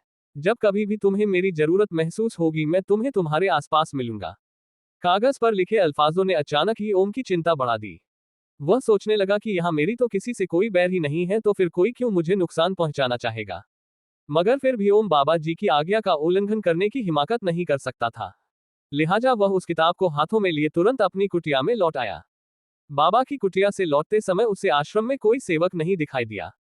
ये कुछ अजीब था, क्योंकि रात में भी कुटिया में कुछ सेवक चौकीदारी में लगे रहते थे। ओम अपनी कुटिया में पहुंचकर अपने सामान पैक करने में लगा था कि तभी उसे आश्रम में कुछ हलचल सी महसूस हुई। उसके कान एकदम चौकन्ने हो गए। उसके कानों में एक हल्की सी आवाज पड़ी। वह शायद अभी भी बाबा की कुटिया में बैठा हवन कर रहा है। कुटिया में से अभी भी धुआं उठ रहा है। यही सही समय है। इससे पहले कि उसका आहुति यज्ञ संपन्न हो, उसकी आहुति यज्ञ में उसी की बलि दे देंगे। यह आवाज सुनते ही ओम का रोम रोम सिहर उठा। वह और भी फुर्ती से अपने सामान पैक करने में लग गया, बिना कोई आवाज किए। उस कागज में लिखी बातें सत्य थी। कोई था जो उसे मारना चाहता था। ओम जल्दी से अपना बैग कांधे पर टांगे अपनी कुटिया के दरवाजे पर आया। एक नजर कुटिया के अंदर देखा और फिर चौकन्नी नजरों से कुटिया के बाहर देखने लगा। कुटिया के इर्द गिर्द किसी को ना पाकर ओम कुटिया से बाहर निकल आया और फिर सुनसान वीराने की तरफ बढ़ गया। कोई और वक्त होता तो शायद ओम कभी भी आधी रात को ऐसे अनजाने वीराने में हरगिज नहीं जाता, मगर आज जब उसकी जान पर बनाई थी तो उसे किसी भी वीराने का कोई डर नहीं था। CH-37 ओम का प्लान। कुटिया के इर्द गिर्द किसी को ना पाकर ओम कुटिया से बाहर निकल आया और फिर सुनसान वीराने की तरफ बढ़ गया। कोई और वक्त होता तो शायद ओम कभी भी आधी रात को ऐसे अनजाने वीराने में हरगिज नहीं जाता, मगर आज जब उसकी जान पर बनाई थी तो उसे किसी भी वीराने का कोई डर नहीं था। अब आगे कुटिया से कुछ दूर जाकर ओम एक जगह आड़ से पलटकर अपनी कुटिया की तरफ देखा। वहां उसकी कुटिया के बाहर कई लोग खड़े थे। उनमें से एक जो लगातार कुछ बोले जा रहा था बड़ा ही भयानक और विकराल लग रहा था। काले कपड़े में लिपटा उसका बदन किसी शैतान के होने का आभास करा रहे थे। ओम के देखते ही देखते वह अपने सामने खड़े एक सेवक पर जोरों से चिल्लाया और फिर अपने पास से एक कटार निकाला और हवा में लहरा दिया। दूसरे ही पल उस सेवक का सिर उसके धड़ से अलग होकर जमीन पर गिर पड़ा। सेवक के धड़ से सिर को अलग होता देख ओम का बदन ही नहीं वरन रूह तक कांप उठी। अब उसको यथास्थिति की क्रूरता का आभास हुआ था। वह तुरंत अपनी जगह से चल पड़ा। ओम लगातार अंधेरे में आगे बढ़ा जा रहा था। घने अंधेरे में अनजान रास्ता होने के बावजूद ओम के कदम बड़ी तेजी से आगे बढ़ रहे थे। बावजूद इसके कि उसको इस रास्ते की मंजिल के बारे में फिलहाल कुछ पता या अंदाजा नहीं था। वो तो बस घने पेड़ों और झाड़ियों की आड़ में छुपते छुपाते उस आश्रम से इतना दूर निकल जाना चाहता था कि उस पर किसी की नजर ना पड़ सके।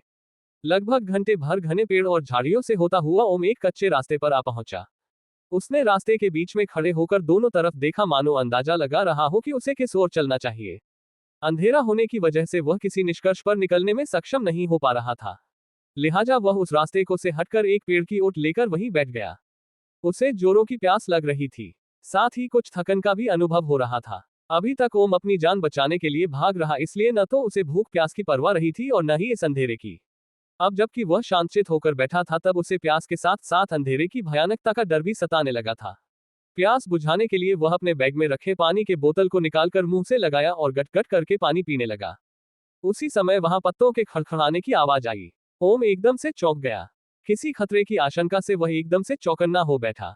उसने झट से बोतल का ढक्कन लगाया और बोतल को वापस बैग में रख दिया और फिर बड़ी चौकन्नी नजरों से अपने चारों ओर देखने लगा। उसे दूर दूर तक कोई जीव जंतु नजर नहीं आया। थोड़ी देर और इंतजार करने के बाद ओम अपने बैग से अपना मोबाइल निकाला और इसे ऑन किया। आज पूरे एक हफ्ते बाद ओम ने अपना मोबाइल ऑन किया था। मोबाइल ऑन होते ही मैसेजेस आने का जो सिलसिला शुरू हुआ वह काफी देर तक अनवरत जारी रहा। ओम उन मैसेज पर ध्यान न देकर सबसे पहले मोबाइल की बैटरी को चेक किया, जो कि अभी भी 90% से ज्यादा चार्ज थी। बैटरी की स्थिति देखकर ओम के चेहरे पर सुकून नजर आया। उसके बाद उसने अपनी वर्तमान स्थिति जानने के लिए गूगल मैप ऑन कर लिया। गूगल मैप से मिली जानकारी के अनुसार ओम जंगीपुर के जंगलों में था। उस जंगल से कुछ दूरी पर कई गांव दिख रहे थे, उनमें से भी जो सबसे नजदीक पड़ रहा था उसका नाम था जंगीपुर, जो कि ओम की वर्तमान स्थिति से लगभग 2 किलोमीटर की दूरी पर था। चूंकि सुनसान जंगल में इस तरह अकेले रुकना खतरनाक हो सकता था, इसलिए ओम ने जंगीपुर जाने का निश्चय किया। वह अपने बैग को अपने पीठ पर टांगा और उसी कच्चे रास्ते पर आगे बढ़ गया। ओम बड़ी सतर्कता से अपने रास्ते पर बढ़ रहा था। उसका दिल जोरों से धड़क रहा था। ओम ने भले ही तंत्र विद्या का ज्ञान हासिल कर लिया था, मगर अभी भी उसे अंधेरे में अकेले चलते हुए डर का अनुभव तो हो ही रहा था।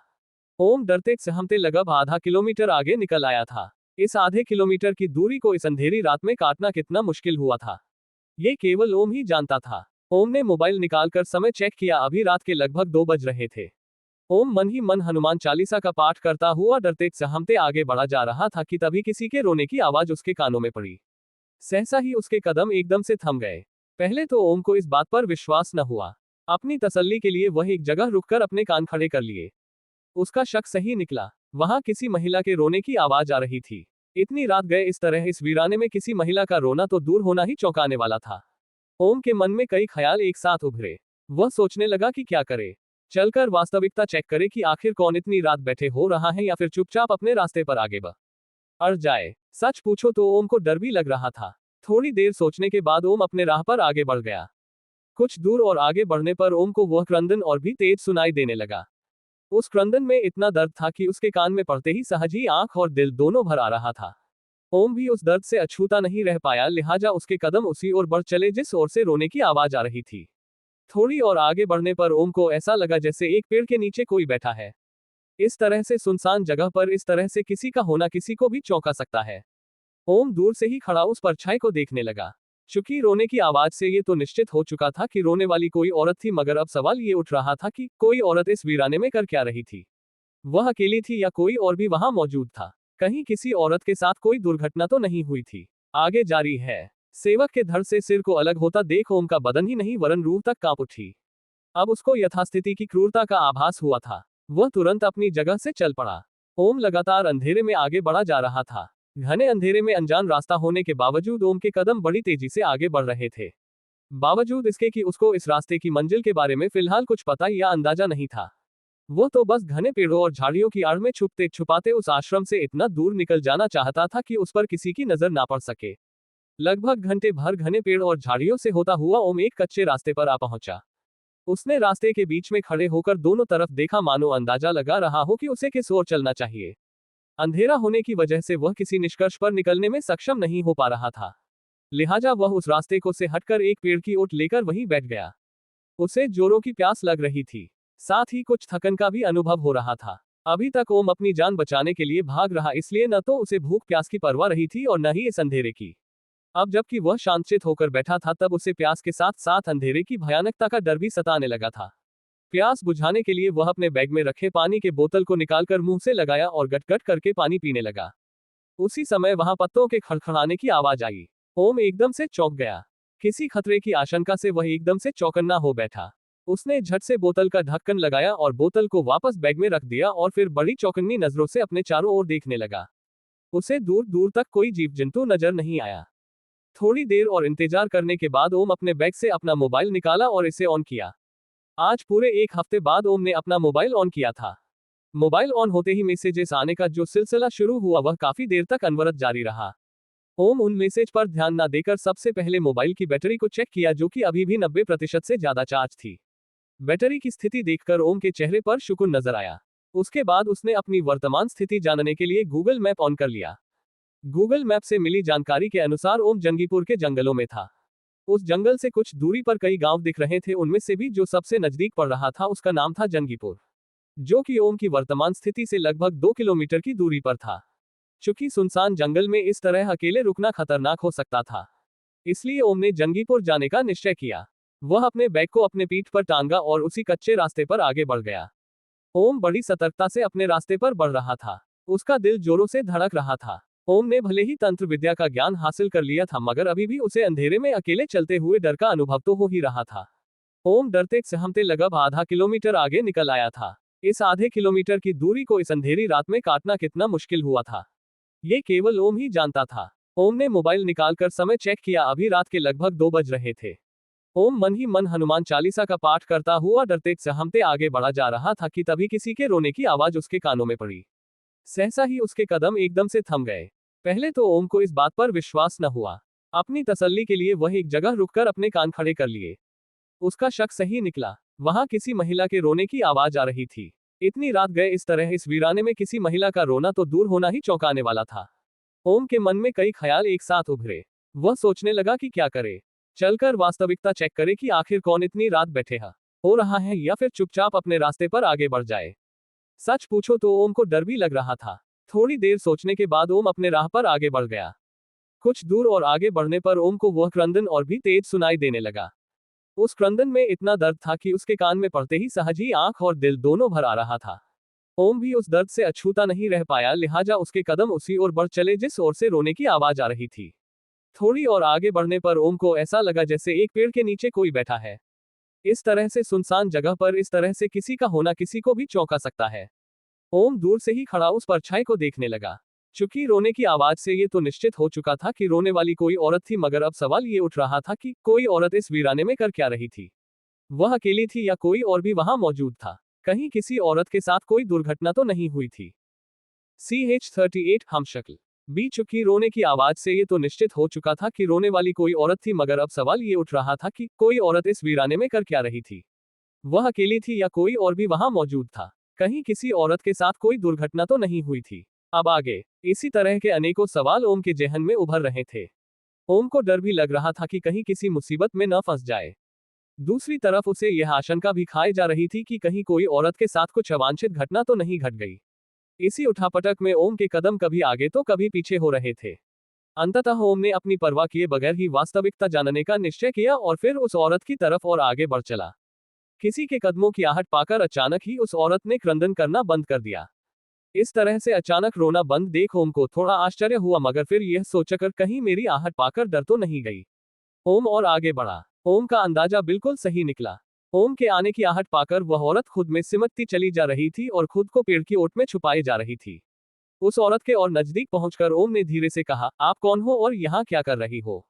ओम के मुंह से इतना सुनते ही वह औरत पेड़ की ओट से अपना चेहरा थोड़ा सामने लाई। उस औरत के चेहरे पर नजर पड़ते ही ओम के चेहरे पर हवाइयां उड़ने लगी। उसका सारा बदन डर के मारे कांपने लगा। उसका बदन जम सा गया। आखिरकार जिस बात का डर था वही हुआ। ओम किंकर्तव्य विमूढ़ सा वहीं जमकर रह गया। उसकी आंखें फटी की फटी रह गईं। उस औरत की आंखें रक्त की तरह लाल दिखाई दे रही थीं। चेहरे के नाम पर केवल चेहरे का ढांचा मात्र था, जो कि मोबाइल की रोशनी में और भी भयानक लग रहा था। बिल्कुल जैसे किसी हॉरर मूवी में किसी शैतान के चेहरे को दिखाया जाता है। हड़बड़ाहट में ओम ने मोबाइल का टॉर्च ऑफ कर दिया। टॉर्च के ऑफ होते ही वह औरत तुरंत पेड़ की ओट से निकलकर ओम के बिल्कुल सामने आ खड़ी हुई। ओम की नजर जब उस औरत के बदन पर पड़ी तो ओम और भी चौंक गया। वहां केवल अस्थियों का एक ढांचा सा नजर आ रहा था। ओम उस औरत के बारे में सोच ही रहा था कि उसके कानों में एक आवाज गूंजी, जिसे सुनकर ओम का रोम रोम सिहर उठा। तू कौन है और यहाँ कैसे आ पड़ा? क्या तुझे पता नहीं कि यह बाग मेरा है और यहाँ किसी का भी आना मना है? यहाँ कदम रखने वाले की मृत्यु निश्चित है। ओम को अब एहसास हो चुका था कि वह किसी बड़ी मुसीबत में फंस चुका है। ओम घबराई हुई आवाज में बोला, मम्मा मुझे माफ करना, मैं गलती से इधर आ गया। इतना कहकर ओम पीछे लौटने लगा। इससे पहले कि ओम पीछे मुड़ता, उस औरत की नजर ओम के चेहरे पर पड़ती है। ओम के चेहरे पर नजर पड़ते ही वह एकदम से चौंक जाती है। उसके मुंह से एक जोर की चीख निकल पड़ती है, विक्रम। इतना कहकर वह एकदम से ओम की तरफ दौड़ पड़ती है। उस औरत को अपनी ओर लपकता देख ओम एकदम से डर जाता है और एक झटके में एक तरफ दूर हट जाता है। इतनी देर में ओम ये तो समझ चुका था कि यह कोई साधारण औरत नहीं है, बल्कि किसी औरत की भटकती आत्मा या फिर कोई चुड़ैल है। मगर एक बात ओम को परेशान करने लगी कि उसने बाब नाम इतनी जोर से क्यों पुकारा, विक्रम। अभी ओम ये सब सोच ही रहा था कि वह औरत दोबारा ओम की तरफ लपकी। अब तक ओम उस आत्मा से निपटने के लिए खुद को तैयार कर लिया था। उस आत्मा को दोबारा अपनी तरफ लपकता हुआ देख ओम ने एक मंत्र का उच्चारण जोर जोर से करना शुरू कर दिया। उस मंत्र के असर से वह आत्मा ओम तक पहुंचने से पहले ही दूर झिटक गई। उसके दूर हटते ही ओम ने जमीन पर से कुछ मिट्टी उठाया और फिर उसे अभिमंत्रित करके उस आत्मा की ओर फेंकने ही वाला था कि तभी वह आत्मा कुछ कराहती हुई आवाज में बोली, ठहरो। उस आत्मा के इतना कहते ही ओम ने उस अभिमंत्रित भस्म से अपने चारों ओर एक गोला बना लिया ताकि वह आत्मा उस तक ना पहुंचे। उसके बाद ओम ने उस आत्मा से पूछा, तुम आखिर हो कौन? देखो, मैं तुम्हें नुकसान नहीं पहुंचाना चाहता। मैं गलती से इधर आ गया। शायद इस भ्रम में कि यहाँ कोई औरत विपत्ति में है। यदि मुझे पहले से मालूम होता कि तुम्हारे जैसी किसी आत्मा का यहाँ वास है तो मैं कतई इधर न आता। एक बात और है, तुम इस तरह से रो क्यों रही थी? इतना दर्द मैंने आज तक किसी के क्रंदन में महसूस नहीं किया है। वह आत्मा अपनी जगह खड़ी हुई। देखते ही देखते उसका रूप रंग एकदम से बदल गया। वह एक खूबसूरत लड़की में बदल गई। उसका ये बदला हुआ रूप देखकर ओम को बड़ा अचरज हो रहा था। अपना रूप रंग पूरी तरह बदल जाने के बाद वह आत्मा बड़ी शालीनता से बोली, क्या तुम मुझे अभी नहीं पहचाने? उद्धरण चिन्ह। ओम उसकी तरफ एक भरपूर निगाह देखा और फिर बोला, नहीं, मैं तुम्हें नहीं पहचानता। उद्धरण चिन्ह। ओम के मुंह से ऐसा सुनते ही उस आत्मा ने न जाने ऐसा क्या किया कि उस जगह का पूरा परिदृश्य ही एकदम से बदल गया। वहां पर कई आम के लहलहाते पेड़ दिखाई देने लगे और उस पर झूला टंगा हुआ दिखने लगा। पूरा परिदृश्य बदलने के बाद वह लड़की फिर पूछी, इस बाग को देखकर कुछ याद आया? ओम अपने आसपास का ये बदला हुआ रूप देखकर और भी दंग हुआ। मगर लाख कोशिशों के बावजूद ओम को ऐसा कुछ महसूस नहीं हुआ कि जैसे वह पहले भी इन सबको देखा हो। ओम ने हताशा भरे शब्दों में कहा, नहीं, तुम आखिरकार कहना क्या चाहती हो? CH39 मैं बैजंती हूं।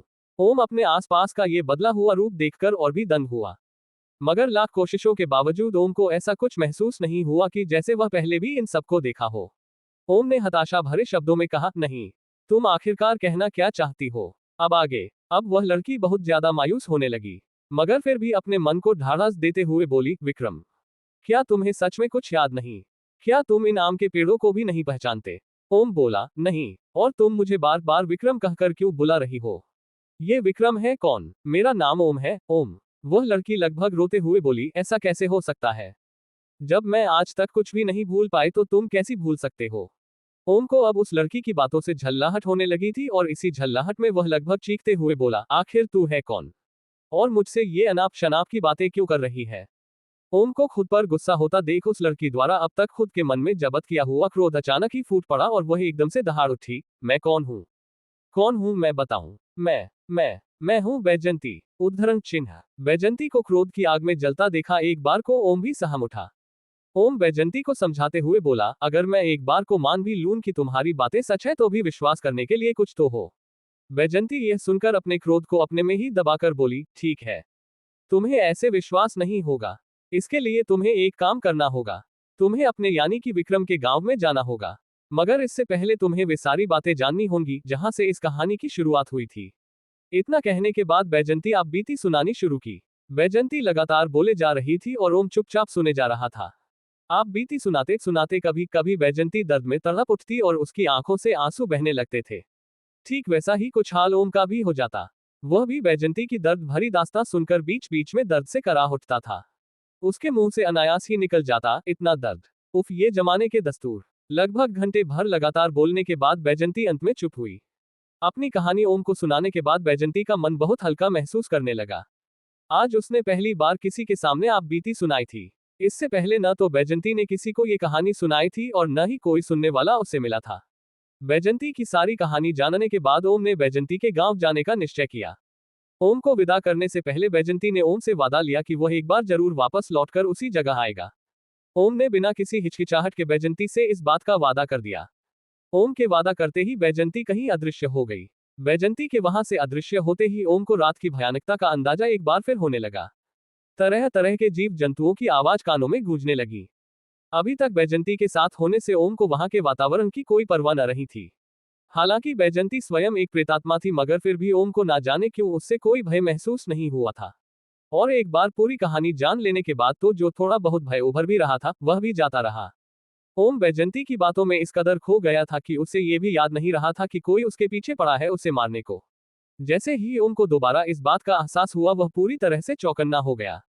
उसने मोबाइल पर नजर दौड़ाया। अभी भी सुबह होने में काफी वक्त बचा था, लिहाजा ओम एक सुरक्षित जगह ढूंढकर वहीं बैठ गया और थोड़ी देर बाद ओम को बैठे बैठे ही वहीं नींद आ गई। इत्तेफाक की बात यह हुई कि ओम आराम करने के लिए जिस जगह का चुनाव किया था वह वही जगह थी जहां विक्रम की लाश को दफन किया गया था।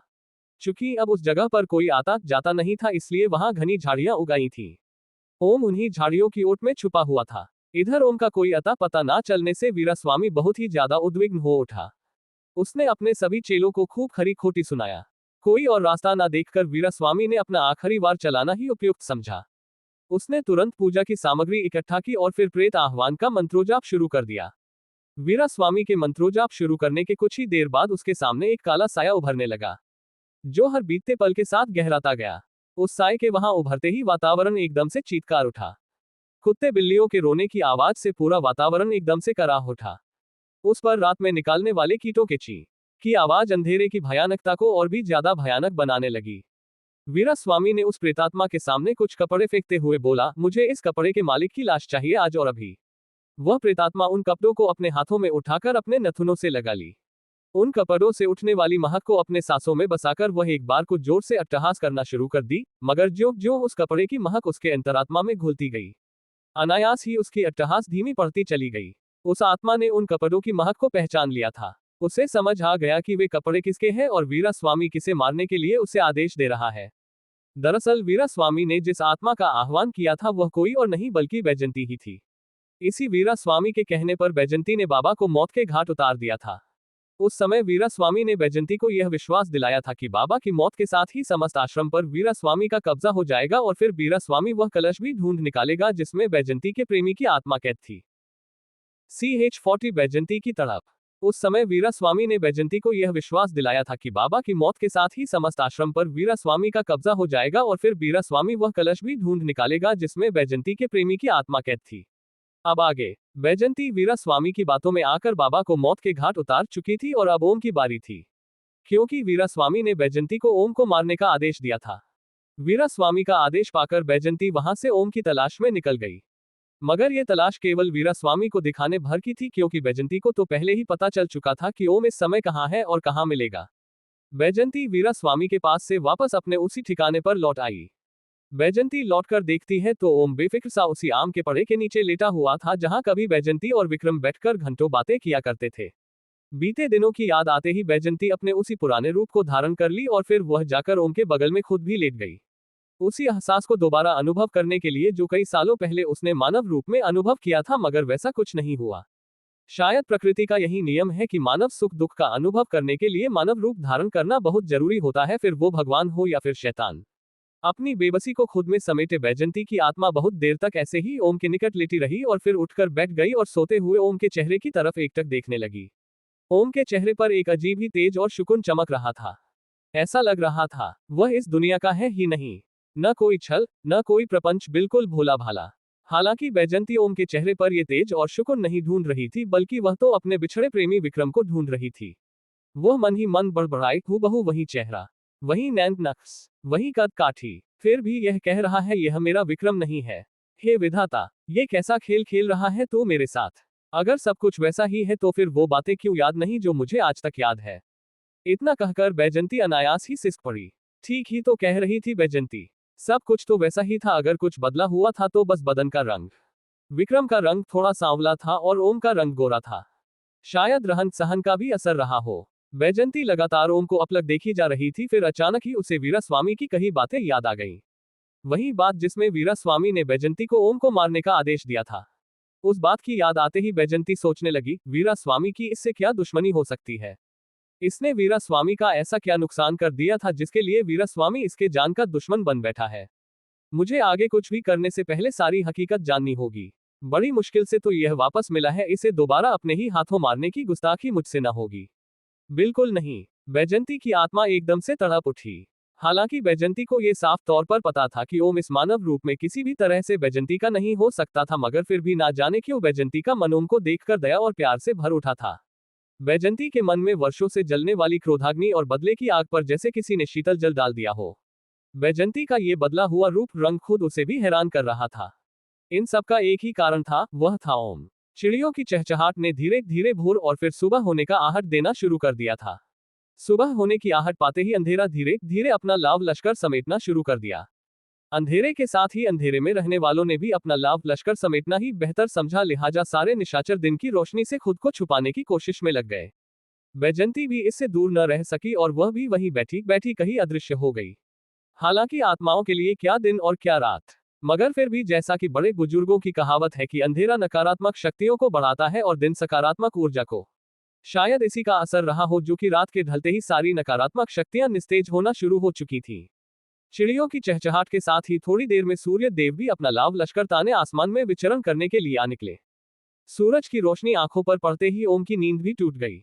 वह एक झटके से उठ बैठा और बड़ी बेचैनी से अपने आसपास का जायजा लेने लगा। शायद अपनी सलामती को लेकर निश्चिंत होना चाह रहा था। नींद की आगोश में उसे किसी बात का भय नहीं रहा था, मगर जैसे ही चेतना वापस लौटी सारी सांसारिक गतिविधियों का प्रभाव भी लौट आया। ओम अपने आसपास का आला देखकर एकदम से दंग रह गया। इतनी घनी झाड़ियां कि कोई वहां ठहरना तो दूर वहां पांव रखने में भी भय खाता। ऐसी जगह पर ओम बेफिक्र पड़ा सो रहा था, इस बात का एहसास ही उसे रोमांचित कर गया। वह अपनी जगह पर खड़ा होकर आसपास के माहौल का जायजा लिया। उसे दूर दूर तक एक अजीब सी वीरानी, एक अजीब सी मायूसी दिखाई पड़ी। दूर दूर तक केवल बेब उगी हुई झाड़ियों के अलावा वहां कुछ भी दिखाई नहीं दे रहा था। ओम को ताज्जुब हो रहा था कि इन घनी झाड़ियों के बीच वह रात के अंधेरे में यहां तक पहुंचा कैसे, और वह भी सही सलामत। मेरा दावा है कि अगर दिन का वक्त होता तो ओम ही नहीं वरन दुनिया का शायद ही कोई आदमी अकेले इस वीराने में रात बिताने की सोचता या फिर हिम्मत दिखाता। आज के लिए बस इतना ही दोस्तों। डेविल हंटर ओम की इस रोमांचक कहानी के लिए और जानना चाहते हैं तो अगले पार्ट का इंतजार कीजिए। पसंद आए हो तो लाइक, सब्सक्राइब, शेयर करें। कोई गलती लगे तो कमेंट में बताएं, इससे हमें बेहतर कंटेंट बनाने की प्रेरणा मिलती है। धन्यवाद।